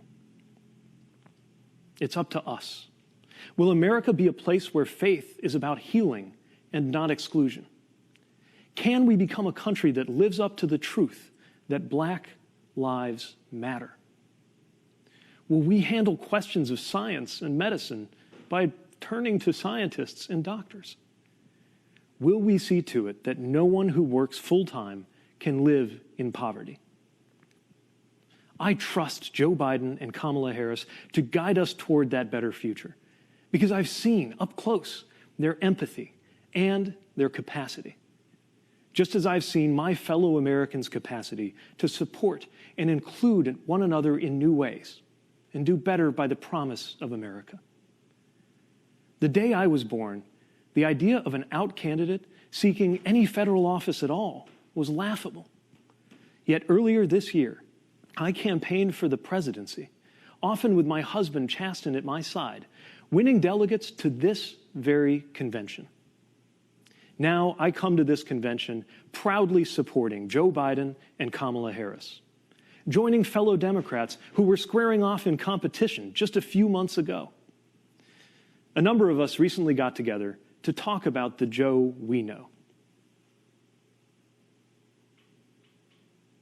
Hi, I'm Cory Booker. Welcome to everybody at home. I am very excited to present to you a group of people that ran in the 2020 Democratic primary against Joe Biden. You can think of this sort of like Survivor on the out interviews of all the people that got voted off the island. Bernie, don't you laugh, because I got questions for you like, why does my girlfriend like you more than she likes me? But let's move on. Because she's smarter than you, and that's the obvious answer, right? Hey, I'm curious because Senator Sanders and Senator Klobuchar, you actually served with Joe Biden in the Senate. I'm wondering if you have any memories of what he was like as a colleague in the Senate. Well, I remember one night when I was giving one of those floor speeches, and Corey, you know what this is like. No one was there. No one was watching. I was all alone, and I gave my speech with much vigor to a completely empty chamber. And I walked out of there, and I thought, I wonder if my mom was even watching this on C-SPAN. And at that moment, the cell phone rings, and I actually thought maybe my mom was watching it on C-SPAN. And you know who it was? It was Joe Biden. And that kind of goes to not only his kindness for calling me and being a mentor, but it also goes to how much he cares about our government and what people are saying, and that even when he's at home at night, he's watching and he cares. But Amy, we all want to know, did your mother watch the speech? I know. You remember the steak fry when we were waiting to go on? It worked out to where I was there the same time he was. And he pulled me aside at one point and he pointed to somebody who we both knew who was working on my campaign, but he'd known from before. And let me know that was somebody who'd gone through a family tragedy that Joe somehow knew about. And just thought it was important for me to know that about someone who was working with me. And I thought, over time I realized that was just basic to who he is, but that always stuck with me. Elizabeth, do you have any remembrances as well? I think the day I saw Joe the clearest was on the 1-year anniversary of the Boston Marathon bombing. And everyone, of course, was enormously honored to have the vice president here. But at some point in that speech, he shifted to the parent who had lost a child, to the man who had lost a wife, to someone who had experienced loss very personally. And he spoke to each of the families from the heart. That's phenomenal. I want to ask, what gets you excited about this idea of the inclusion of big ideas from all over the party into the future, into the next administration? The magic of Joe Biden is that everything he does becomes the new reasonable. If he comes with an ambitious plan to address climate change, all of a sudden, everyone's going to follow his lead. You can see it with him choosing Kamala, too. He wants to build the best team. Let's do it together. That's how we're going to rebuild this country. Corey, I'm so optimistic about our country right now, despite some very dark days for a lot of our fellow Americans, in large part because of what young people are doing right now.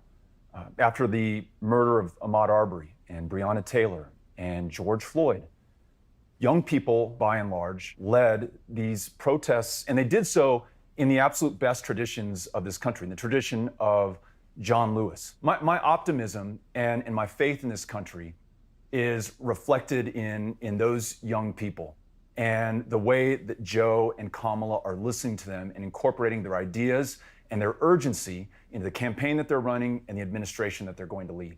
And I often think some people who say they don't know if they're going to vote or not are saying that from a point of privilege that a lot of Americans don't have. There are so many things for lots of folks who live life on the margins that this election is going to decide. And maybe it's not a life or death issue for you, but we are all in this together. Absolutely. Corey, what I would say is that this is clearly the most important election in the modern history of this country. And Joe Biden, you have a human being who is empathetic, who is honest, who is decent. And at this particular moment in American history, my God, that is something that this country absolutely needs. And all of us, whether you're progressives, whether you're moderates or conservatives, have got to come together to defeat this president. Thanks for that, Bernie. I want to thank you all for joining us for this segment. I mean this sincerely. It was an honor to run against you. And it is even a greater honor to stand with you in support of Joe Biden and Kamala Harris. Good evening. I've never been much for partisan politics. I've supported Democrats, Republicans, and independents. Hell, I've actually been a Democrat, Republican, and independent. It's all about people. And the two people running for president couldn't be more different. One believes in facts, one does not. One listens to experts, the other thinks he knows everything. One looks forward and sees strength in America's diversity. The other looks backwards and sees immigrants as enemies and white supremacists as allies. Here's another difference. One has proven he knows how to handle a crisis by helping to lead the economic turnaround after the 2008 recession, while the other has not only failed to lead, he has made the current crisis much worse. When confronted with the biggest calamity any president has faced in the modern era, Donald Trump spent the year downplaying the threat, ignoring science, and recommending quack cures, which let COVID-19 spread much faster than it should have, leaving hundreds of thousands needlessly sick or dead. He has failed the American people catastrophically. 4 years ago, I came before this very convention and said, New Yorkers know a con when we see one. But tonight, I'm not asking you to vote against Donald Trump because he's a bad guy. I'm urging you to vote against him because he's done a bad job. Today, unemployment is at historic highs, and small businesses are struggling just to survive. It didn't have to be this way. Before I ran for mayor, I spent 20 years running a business I started from scratch. So I want to ask small business owners and their employees one question, and it's a question for everyone. Would you rehire or work for someone who ran your business into the ground and who always does what's best for him or her, even when it hurts the company, and whose reckless decisions put you in danger, and who spends more time tweeting than working? If the answer is no, why the hell would we ever rehire Donald Trump for another 4 years? Trump says we should vote for him because he's a great businessman? Really? He drove his companies into bankruptcy 6 times, always leaving behind customers and contractors who had cheated and swindled and stopped doing business with him. Well, this time, all of us are paying the price, and we can't let him get away with it again. Donald says we should vote for him because the economy was great before the virus? Huh? Biden and Obama created more jobs over their last 3 years than the Trump administration did over their first 3. And economic growth was higher under Biden and Obama than under Trump. In fact, while Biden helped save 1 million auto industry jobs, Trump has lost 250,000 manufacturing jobs. So when Trump says he wants to make America great again, he's making a pretty good case for Joe Biden. Look, our goal shouldn't be to bring back the pandemic economy. It should be, as Joe says, to build it back better. Joe's economic plan will create clean energy jobs that help fight another crisis that Trump is ignoring, climate change. And Joe will rebuild our crumbling roads and bridges, something Trump has incessantly talked about doing. But in the last 3.5 years, he hasn't done anything. What a joke. And let me tell you a little secret. Donald Trump's economic plan was to give a huge tax cut to guys like me who didn't need it, and then lie about it to everyone else.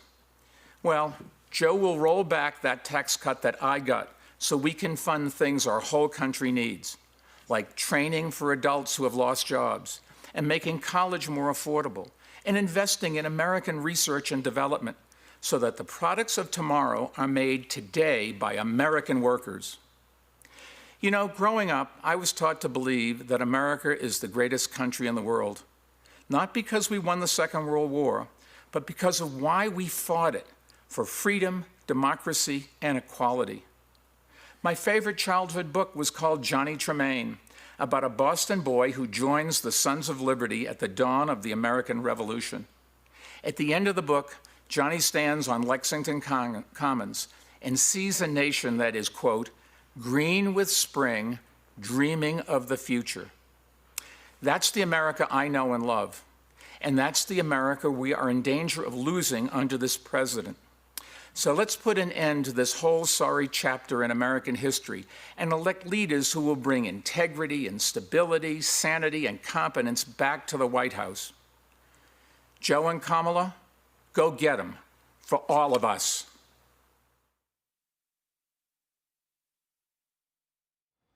We can help you find the best and safest way to vote in your state. Simply text VOTE to 30330 to learn more. 30330. It's actually not that hard to remember. Watch. Person, woman, man, camera, TV, 30330. Anyone can do it. I want to introduce you now to a young man who Vice President Biden met earlier this year in New Hampshire and helped to find his voice. Say hello to Braden Harrington. Hi, my name is Braden Harrington, and I'm 13 years old. And without Joe Biden, I wouldn't be talking to you today. About a few months ago, I met him in New Hampshire. He told me that we were members of the same club.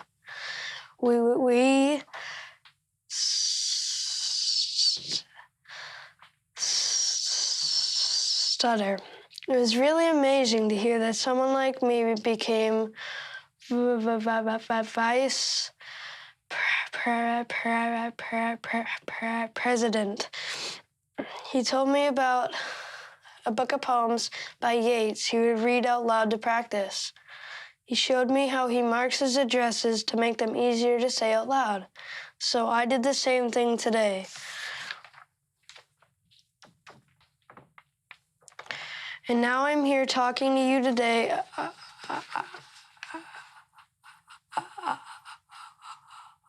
about the future, about our future. My family often says when the world feels better before talking about something normal, like going to the movies. We all want the world to feel better. We need the world to feel better. I'm just a regular kid, and in a short amount of time, Joe Biden made me more confident about something that's bothered me my whole life. Joe Biden cared. Imagine what he could do for all of us. Kids like me are counting on you to elect someone we can all look up to. Someone who cares. Someone who will make our country and the world feel better. We're counting on you to elect Joe Biden.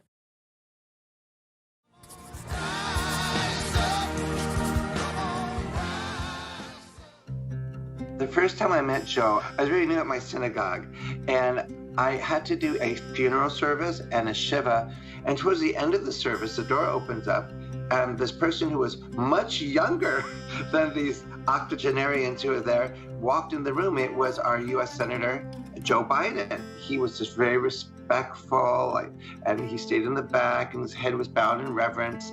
And at the end, I said, Senator Biden, why are you here? Because how does a nice Irish Catholic boy know from Shiva? And what he said was just so lovely. He said, this dear lady gave $18 to my campaign from the very first time I started in 1972. So he wanted to show his respects by saying thank you. And that just blew me away.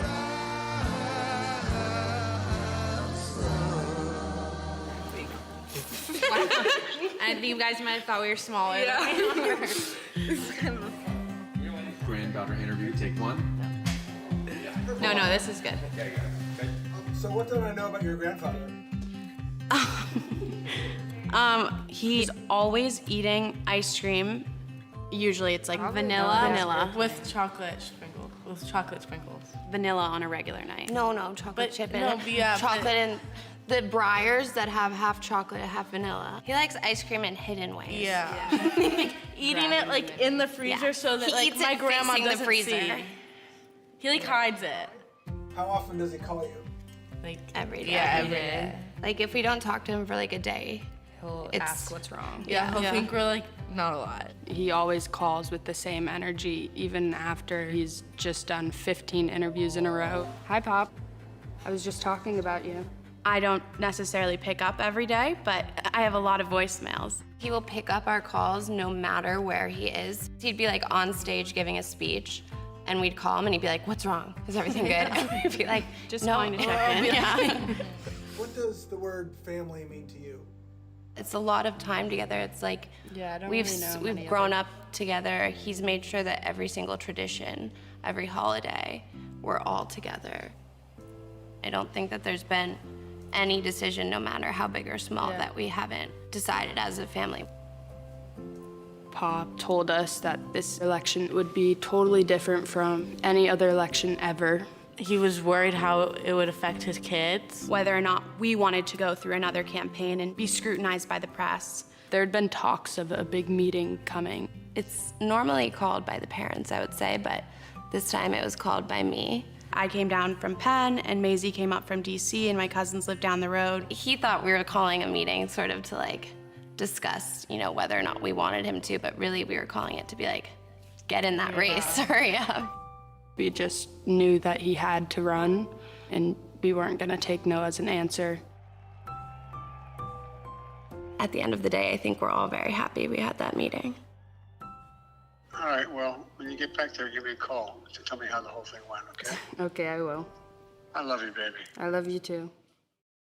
We want to ensure that our kids live in a nation that is safe, happy, healthy, and fair. And so this election, we're voting for Joe Biden. Let's have a conversation with these kids. let's do it. So, let's jump right in, shall we? What does jump in mean? Go for it. Mommy, I can't be quiet. Why? I don't want you to be quiet. You deserve to speak and say whatever it is that comes to your mind in this moment right now. Every election is important. This upcoming election is especially important. One, because the social injustices right now, racial inequality, but also because we have children. Excuse me, Mommy? Yes. I need to go to the bathroom. Okay. Do you want to go right now? Do you know where the president lives? In the White House, Washington, D.C. Do you know what the president's job is? To tell what happened to the world? That's good. That's a good one. Keep the environment safe? That is correct. As we say, that is. If you could create the ideal person to lead this country, what characteristics would that person have? A very kind personality. What would you like to see taken care of?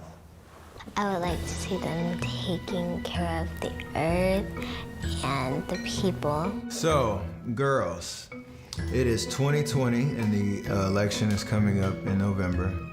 Do you know who is running for president? Joe Biden. Yeah. And... Exactly, that's it. This video's over. What would you say if you knew that Joe Biden was going to have a woman as his vice president? Surprised, like happy.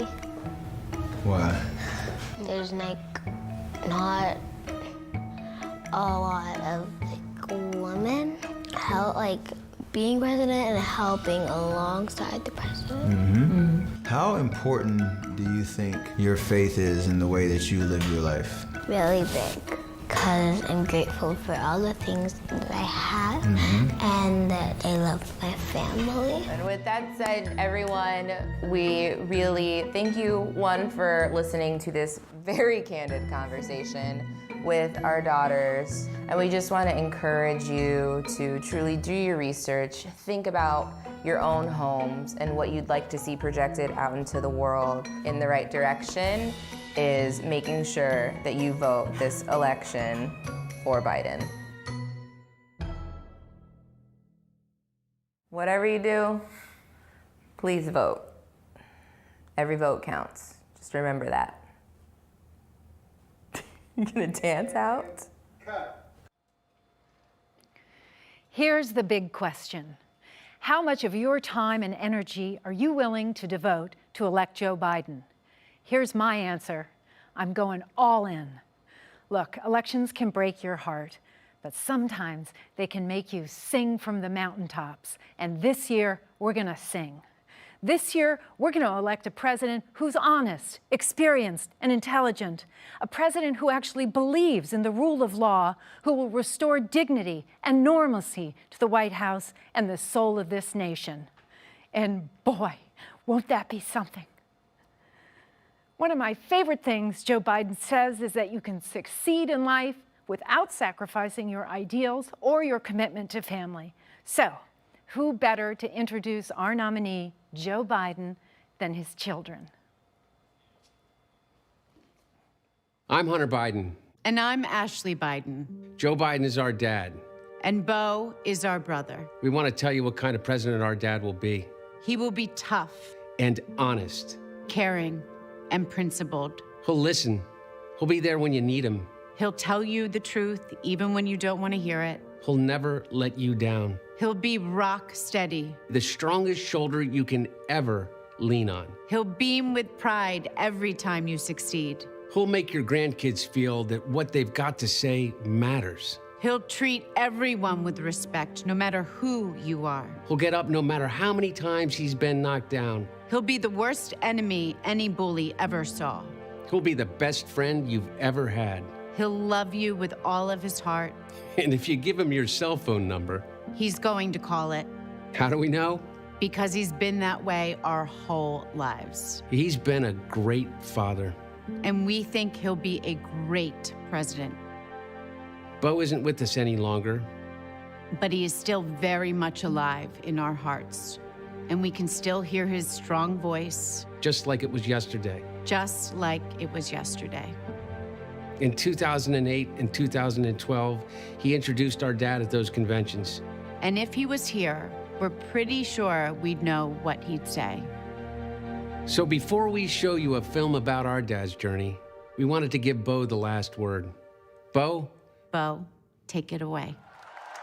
In moments both public and private, he's the father I've always known, the grandfather my children love and adore, my father, my hero, Joe Biden.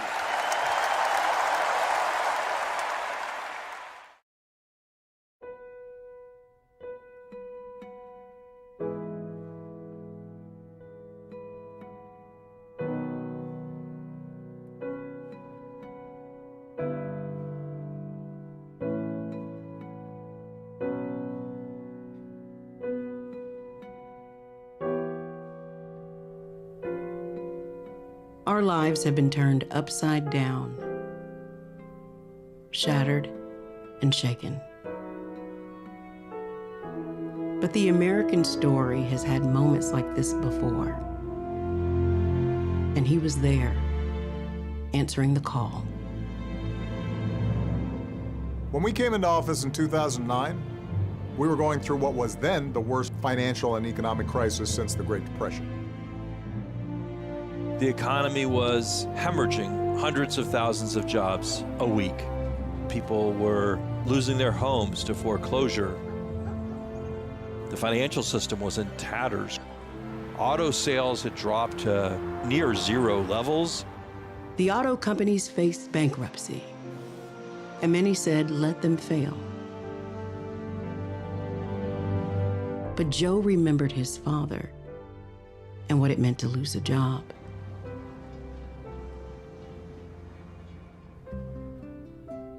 The Finnegans and Bidens were Irish Catholic.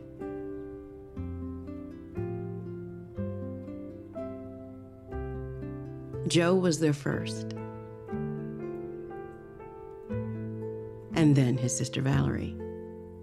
From the moment I opened my eyes, my big brother was there.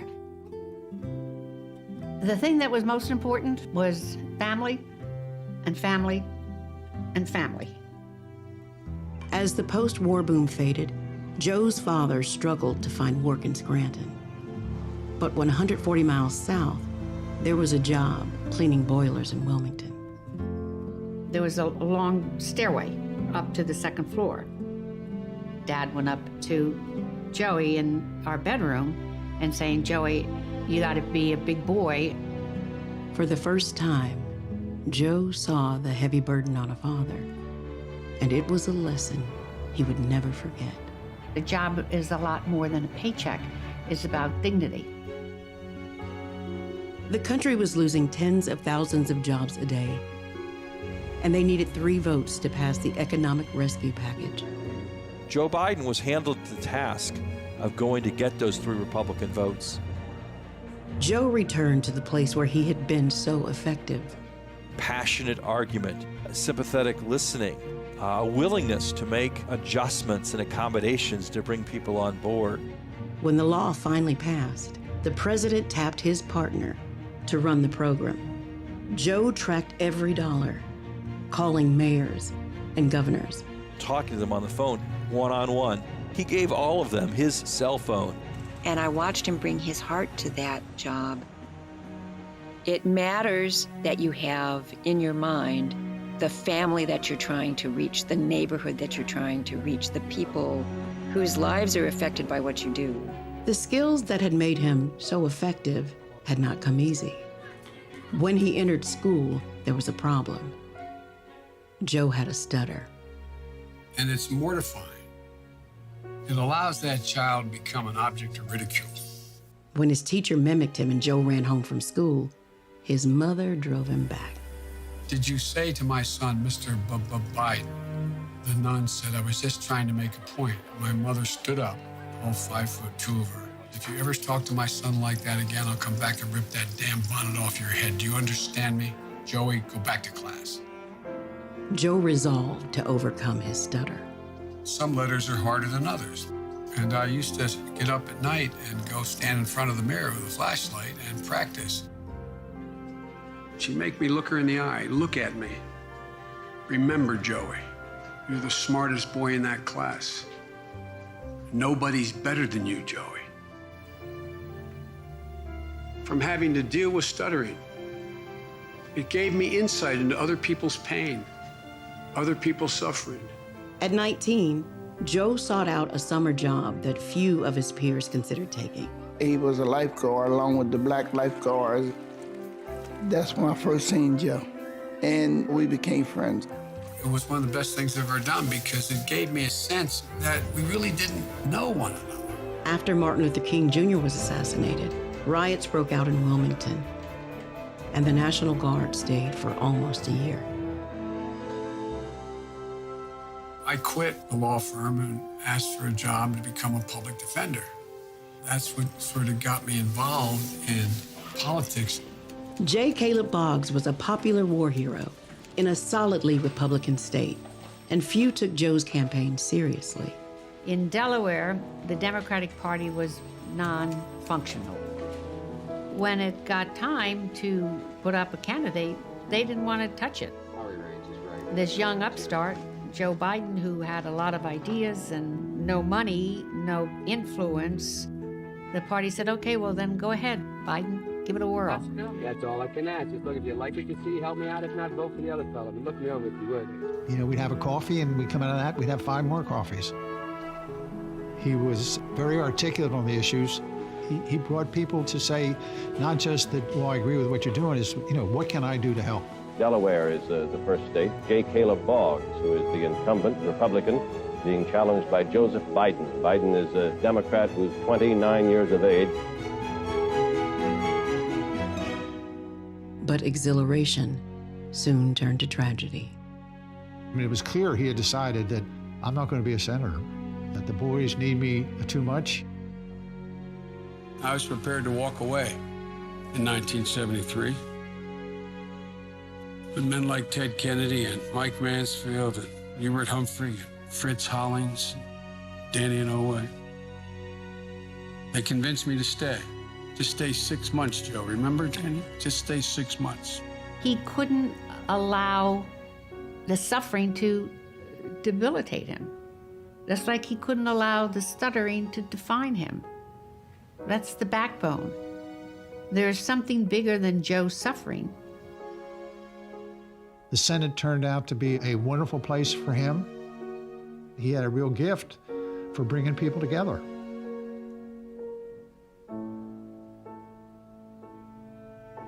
The 3 of them had a bond that was forged in sorrow and expanded into joy when Jill entered. They had built this beautiful family, this circle of trust. And then the extra gift of Ashley. Growing up, it was full of adventure, laughter. We do everything as a family, and we've always done everything as a family.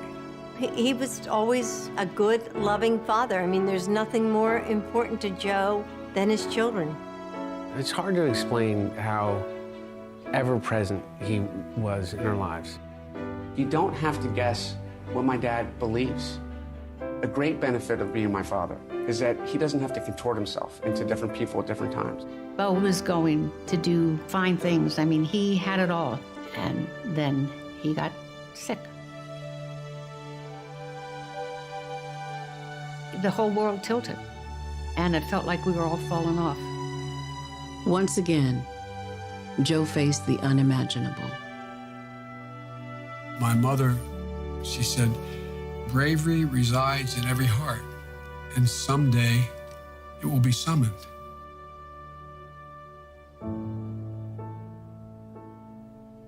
The way he survived losing my mom and my sister, and then losing my brother, is understanding that you have to have purpose.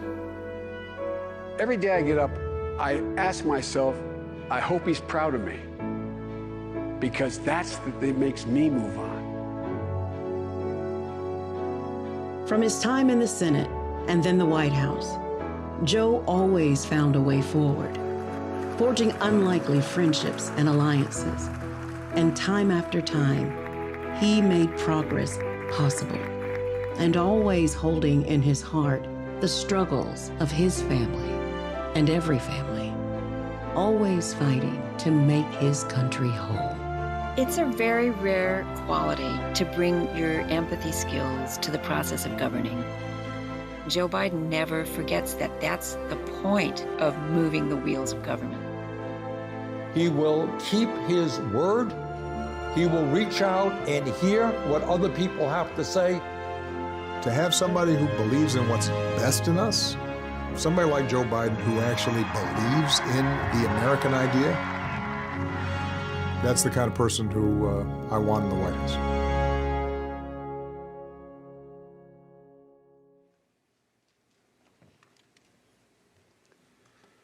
Good evening.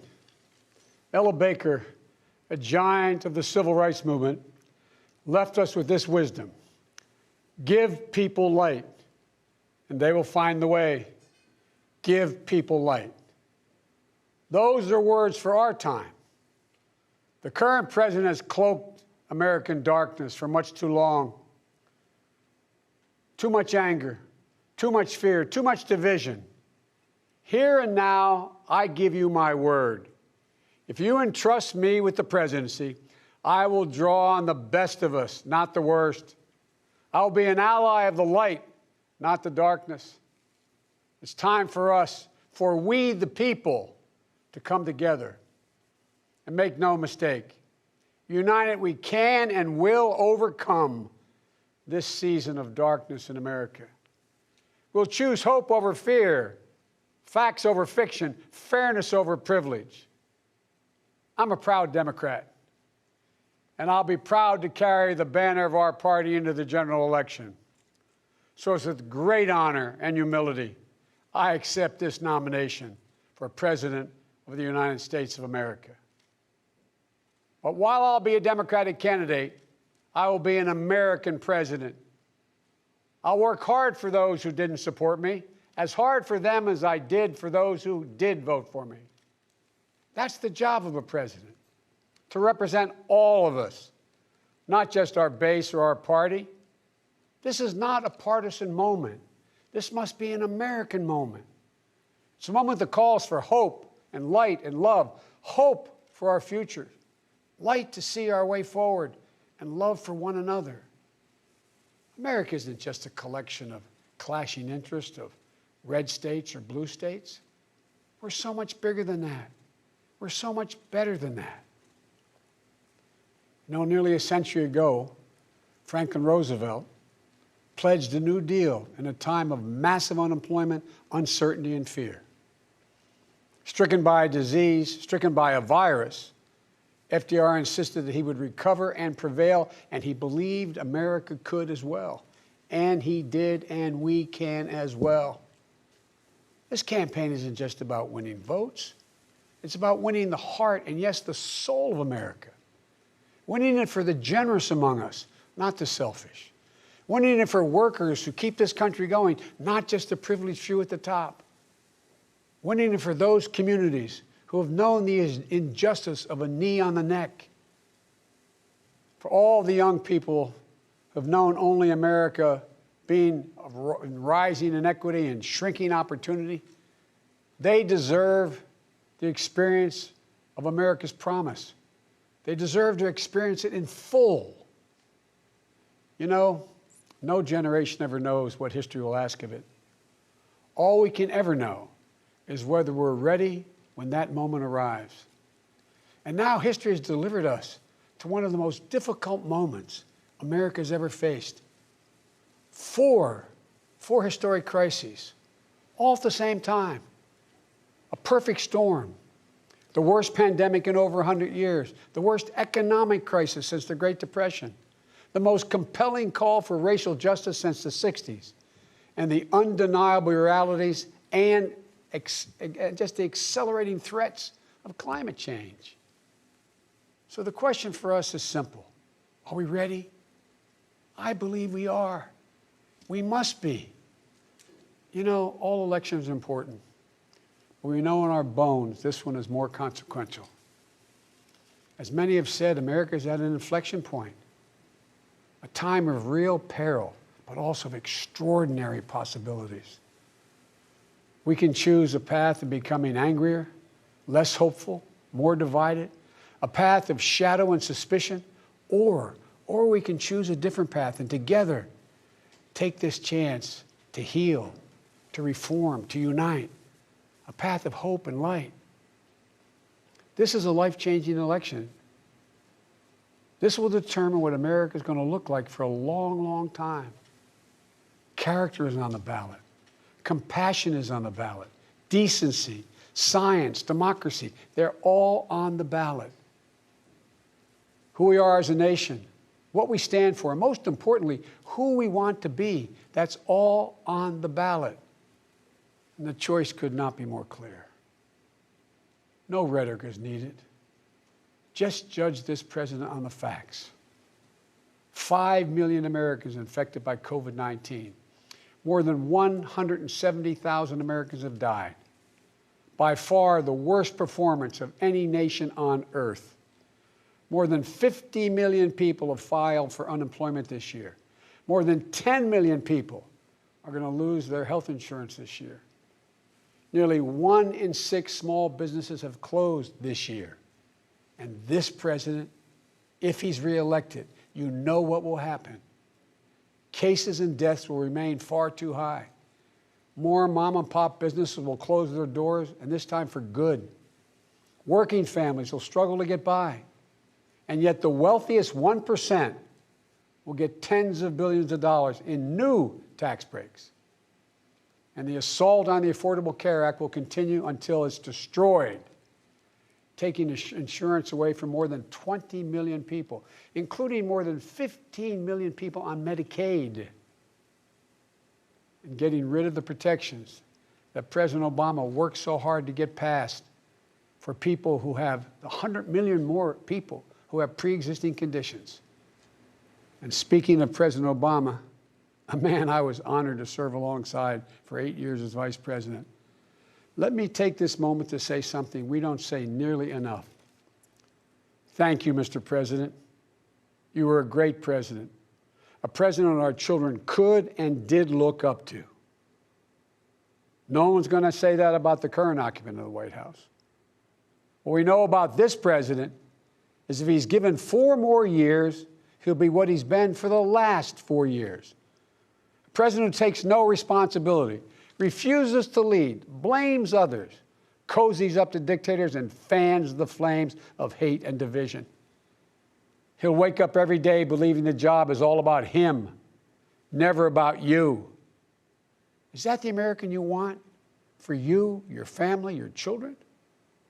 I see a different America, one that's generous and strong, selfless and humble. It's an America we can rebuild together. As president, the first step I will take will be to get control of the virus that has ruined so many lives. Because I understand something this president hasn't from the beginning. We will never get our economy back on track. We will never get our kids safely back in schools. We'll never have our lives back until we deal with this virus. The tragedy of where we are today is it didn't have to be this bad. Just look around. It's not this bad in Canada or Europe or Japan or almost anywhere else in the world.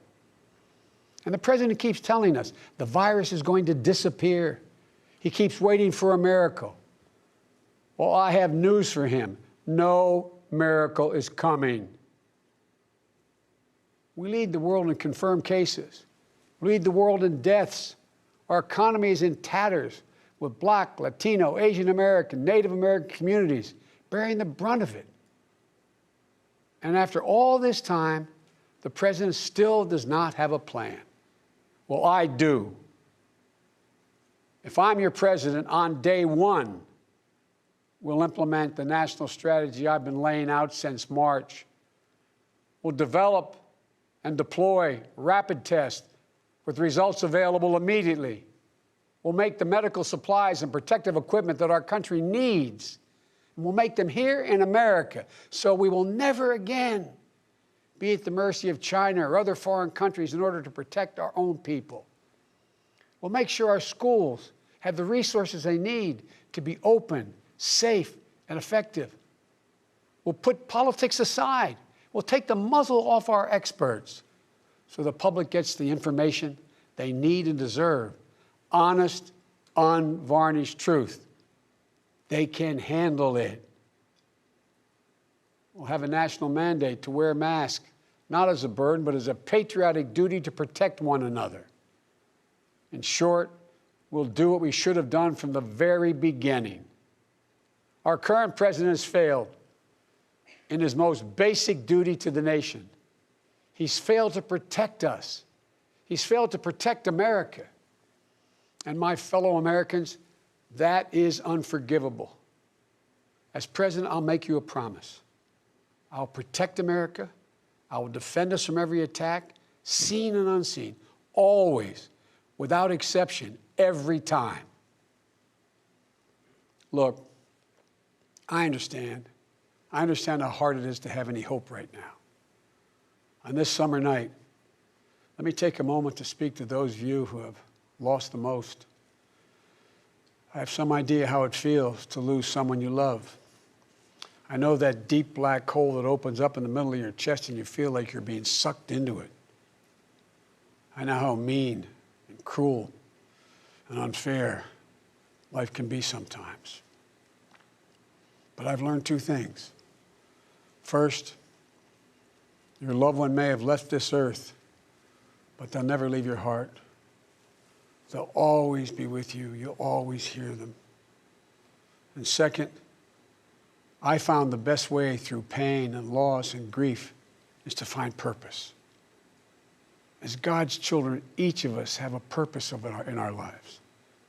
We have a great purpose as a nation to open the doors of opportunity to all Americans, to save our democracy, to be a light to the world once again, and finally to live up to and make real the words written in the sacred documents that founded this nation, that all men and women are created equal, endowed by their Creator with certain inalienable rights, among them life, liberty, and the pursuit of happiness. You know, my dad was an honorable, decent man. He got knocked down a few times pretty hard, but he always got back up. He worked hard, and he built a great middle-class life for our family. He used to say, Joey, I don't expect the government to solve my problems, but I sure in hell expect them to understand them. And then he'd say, Joey, a job is about a lot more than a paycheck. It's about your dignity. It's about respect. It's about your place in the community. It's about being able to look your kid in the eye and say, honey, it's going to be okay, and mean it. I've never forgotten those lessons. That's why my economic plan is all about jobs, dignity, respect, and community. Together we can and will rebuild our economy. And when we do, we'll not only build back, we'll build back better. With modern roads, bridges, highways, broadband, ports and airports as a new foundation for economic growth, with pipes that transport clean water to every community, with 5 million new manufacturing and technology jobs, so the future is made in America. With a healthcare system that lowers premiums, deductibles, drug prices, by building on the Affordable Care Act he's trying to rip away. With an education system that trains our people for the best jobs of the 21st century. There's not a single thing American workers can't do. And where cost doesn't prevent young people from going to college and student debt doesn't crush them when they get out. With a child care and elder care system that makes it possible for parents to go to work and for the elderly to stay in their homes with dignity. With an immigration system that powers our economy and reflects our values. And with newly empowered labor unions. They're the ones that built the middle class. With equal pay for women, with rising wages, you can raise a child on, a family on. And yes, we're going to do more than praise our essential workers. We're finally going to pay them. Pay them. We can and we will deal with climate change. It's not only a crisis, it's an enormous opportunity. An opportunity for America to lead the world in clean energy and create millions of new, good-paying jobs in the process. And we can pay for these investments by ending loopholes, unnecessary loopholes, and the president's $1.3 trillion tax giveaway to the wealthiest 1% and the biggest, most profitable corporations, some of which do not pay any tax at all. Because we don't need a tax code that rewards wealth more than it rewards work. I'm not looking to punish anyone. Far from it.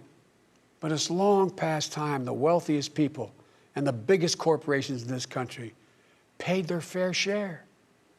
And for our seniors, Social Security is a sacred obligation, a sacred promise made.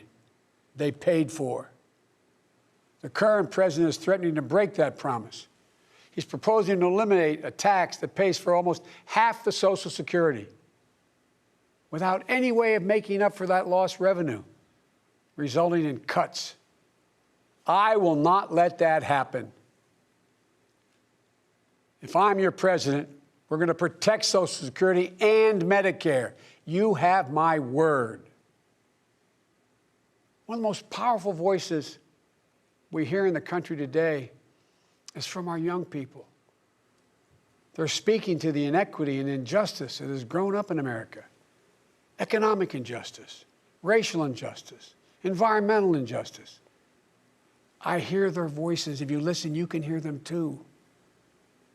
And whether it's the existential threat posed by climate change, the daily fear of being gunned down in school, or the inability to get started in your first job, it will be the work of the next president to restore the promise of America to everyone.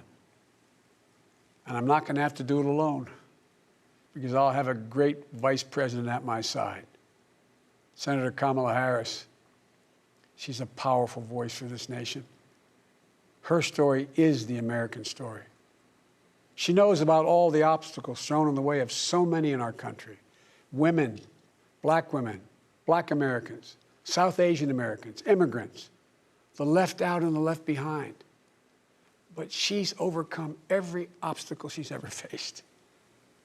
No one's been tougher on the big banks and the gun lobby.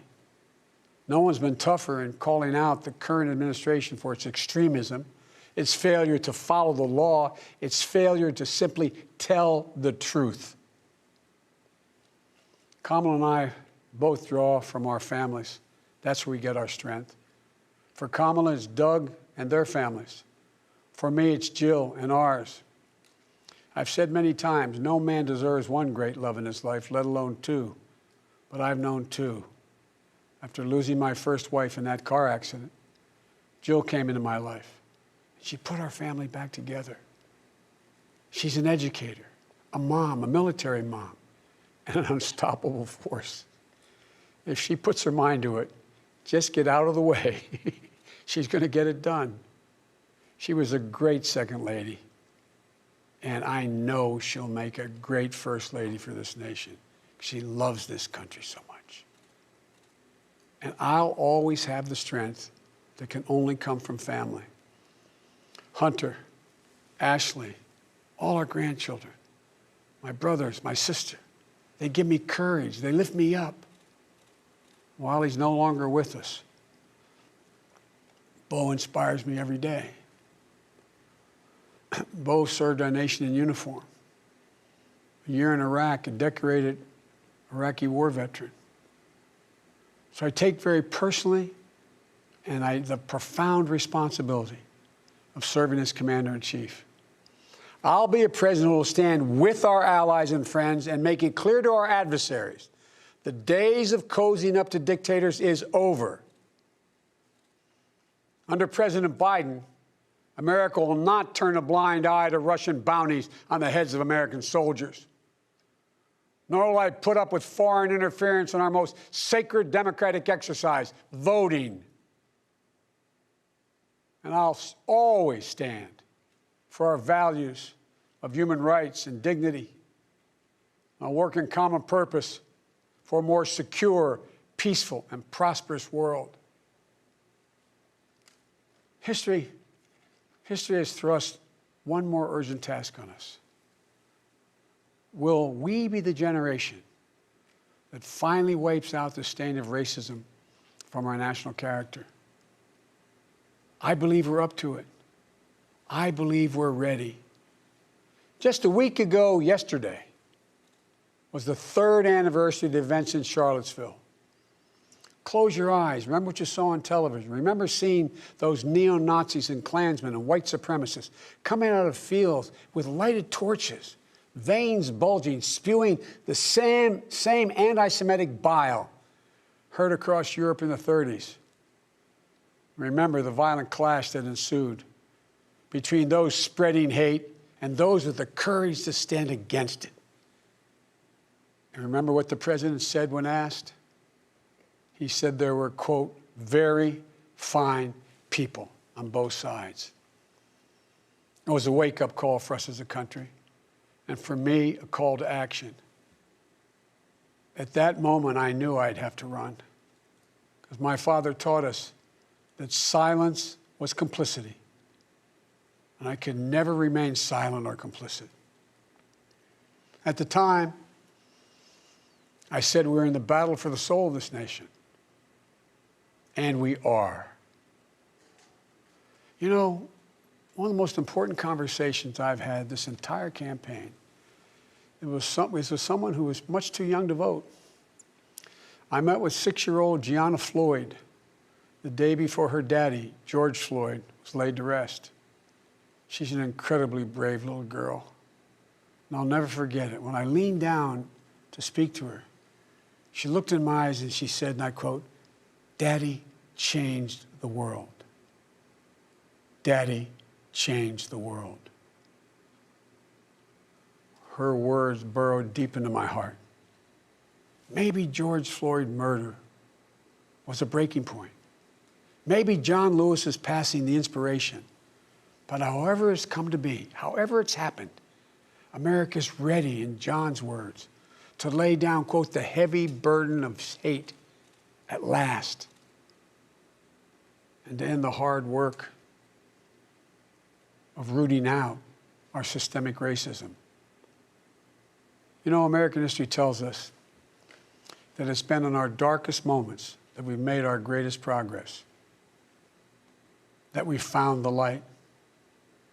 In this dark moment, I believe we're poised to make great progress again, that we can find the light once more.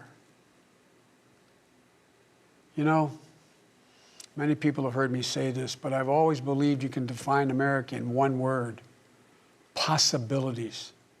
The defining feature of America: everything is possible. That in America, everyone, and I mean everyone, should be given an opportunity to go as far as their dreams and God-given ability will take them. We can never lose that. In times as challenging as these, I believe there's only one way forward. As a united America, united in our pursuit of a more perfect union, united in our dreams of a better future for us and for our children, united in our determination to make the coming years bright. Are you ready? I believe we are. This is a great nation. We're a good and decent people. For Lord's sake, this is the United States of America. And there's never been anything we've been able to accomplish when we've done it together. The Irish poet Seamus Heaney once wrote, "History says, don't hope on this side of the grave, but then, once in a lifetime, the longed-for tidal wave of justice can rise up and hope and history rhyme." This is our moment to make hope and history rhyme. With passion and purpose, let us begin, you and I together, one nation, under God, united in our love for America, united in our love for each other. For love is more powerful than hate, hope is more powerful than fear, and light is more powerful than dark. This is our moment. This is our mission. May history be able to say that the end of this chapter of American darkness began here tonight, as love and hope and light join in the battle for the soul of the nation. And this is a battle we will win, and we'll do it together. I promise you. Thank you, and may God bless you, and may God protect our troops.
said, or you can face everything in rags. And let me tell you what I believe.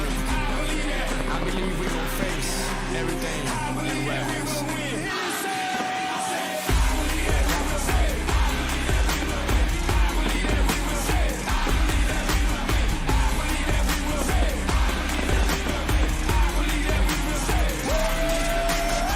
It's not how you fall, it's how you get back up. And what don't kill us make us stronger, boy. Bet that up, take a swing at us. You better hit hard, cause when we swing back, it's like, oh God, it's time to knuckle up and fight hard. Now let's all buckle up and fight hard. Que Dios bendiga a todas tus familias, mi amigo, se parta mandito, vamos a darle duro este video. Say it with me. I believe, say it with me. I believe that. Say it with me. I believe that we will win. Say it. I believe that we will say it. I believe that we will say it. I believe that we will say it. I believe that we will say it. We can lose the battle, but we gon' win the war. I'm from the bottom, I'm that uncut, real raw. When things get tough, that's when we show up. That's when we show out. That's when we show yo. It's time to knuckle up and fight hard. Now let's all buckle up and fight hard. Que Dios bendiga a todas tus familias, mi amigo, se parta mandito, vamos a darle duro esta video. Say it with me. I believe, say it with me. I believe that. Say it with me. I believe that we will win. Say it. I believe that we will say it. I believe that we will say it. I believe that we will say it. I believe that we will say it. Or you can face everything in rags. I believe. And let me tell you what I believe. I believe that. I believe we gon' face everything in rags.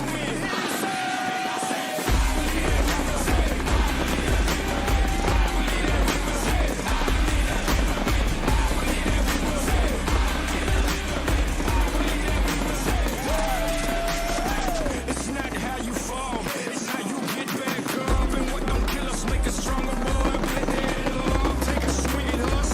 You better hit hard, cause when we swing back, it's like, oh God, it's time to knuckle up and fight hard. Now let's all buckle up and fight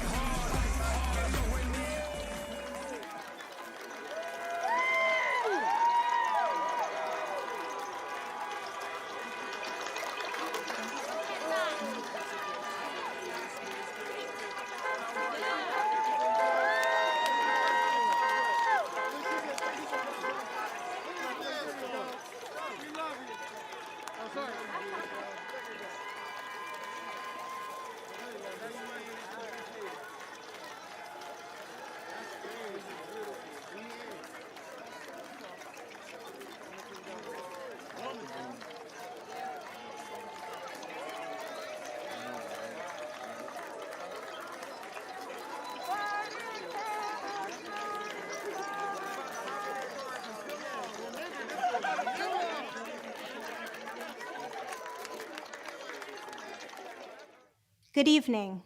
I'm Rabbi Lauren Birkin. Please pray with me. God, you have been a refuge for us in every generation.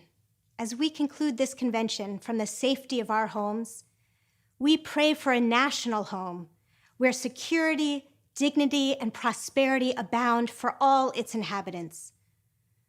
O Lord, our guardian who neither slumbers nor sleeps, awaken us to the tireless task of perfecting our home in this great land, built on foundations of freedom, justice, and equality. Teach us to number our days that we may attain a heart of wisdom.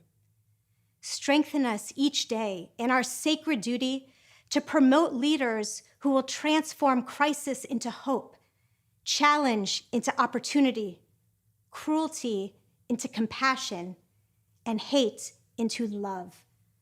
So may it be your will, and let us say, Amen. Hi, I'm Father Jim Martin. Let us pray. Loving God, help us open our hearts to those most in need. The unemployed parent worried about feeding his or her children. The woman who is underpaid, harassed, or abused. The black man or woman who fears for their lives. The immigrant at the border longing for safety. The homeless person looking for a meal. The LGBT teen who is bullied. The unborn child in the womb. The inmate on death row. Help us to be a nation where every life is sacred, all people are loved, and all are welcome. Amen. Peace be unto you all. Assalamu alaikum.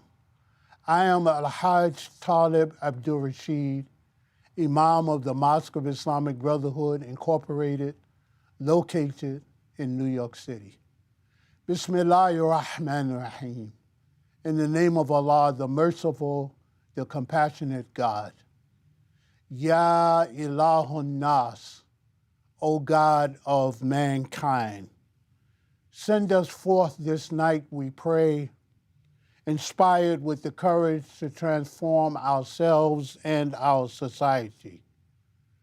Grant us the unwavering resolve to exercise our demons of generational racism and violence from the soul of America once and for all, that our children's children and their children might be spared the burden of our iniquities. Forgive us our sins of inhumanity to our neighbors, O Lord. Bless our young and our elders, our teachers and the common working people, our crisis responders, and our caretakers. Guide the leaders of this nation and bless them with reverence, moral courage, competence, integrity, empathy, love, and compassion. Hear our prayer, most merciful God. Amen. Amen.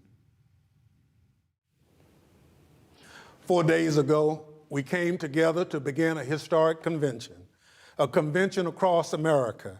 Since then, we've traveled all across this country, hearing from real people who are ready for something different, something better. We said this convention was for everyone, and we really meant it. It would take all of us to solve the big challenges we are facing. But if we've seen anything these last 4 days, it's that Americans are up to the task.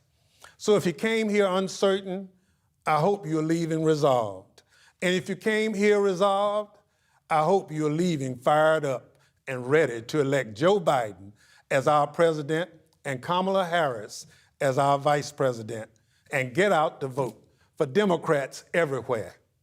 There being no further business to come before this convention, I now declare the 48th Democratic National Convention to be adjourned. But I promise, we, the people, are just getting started. Thank you, Milwaukee. Thank you, Wisconsin. And thank you, America. And good night.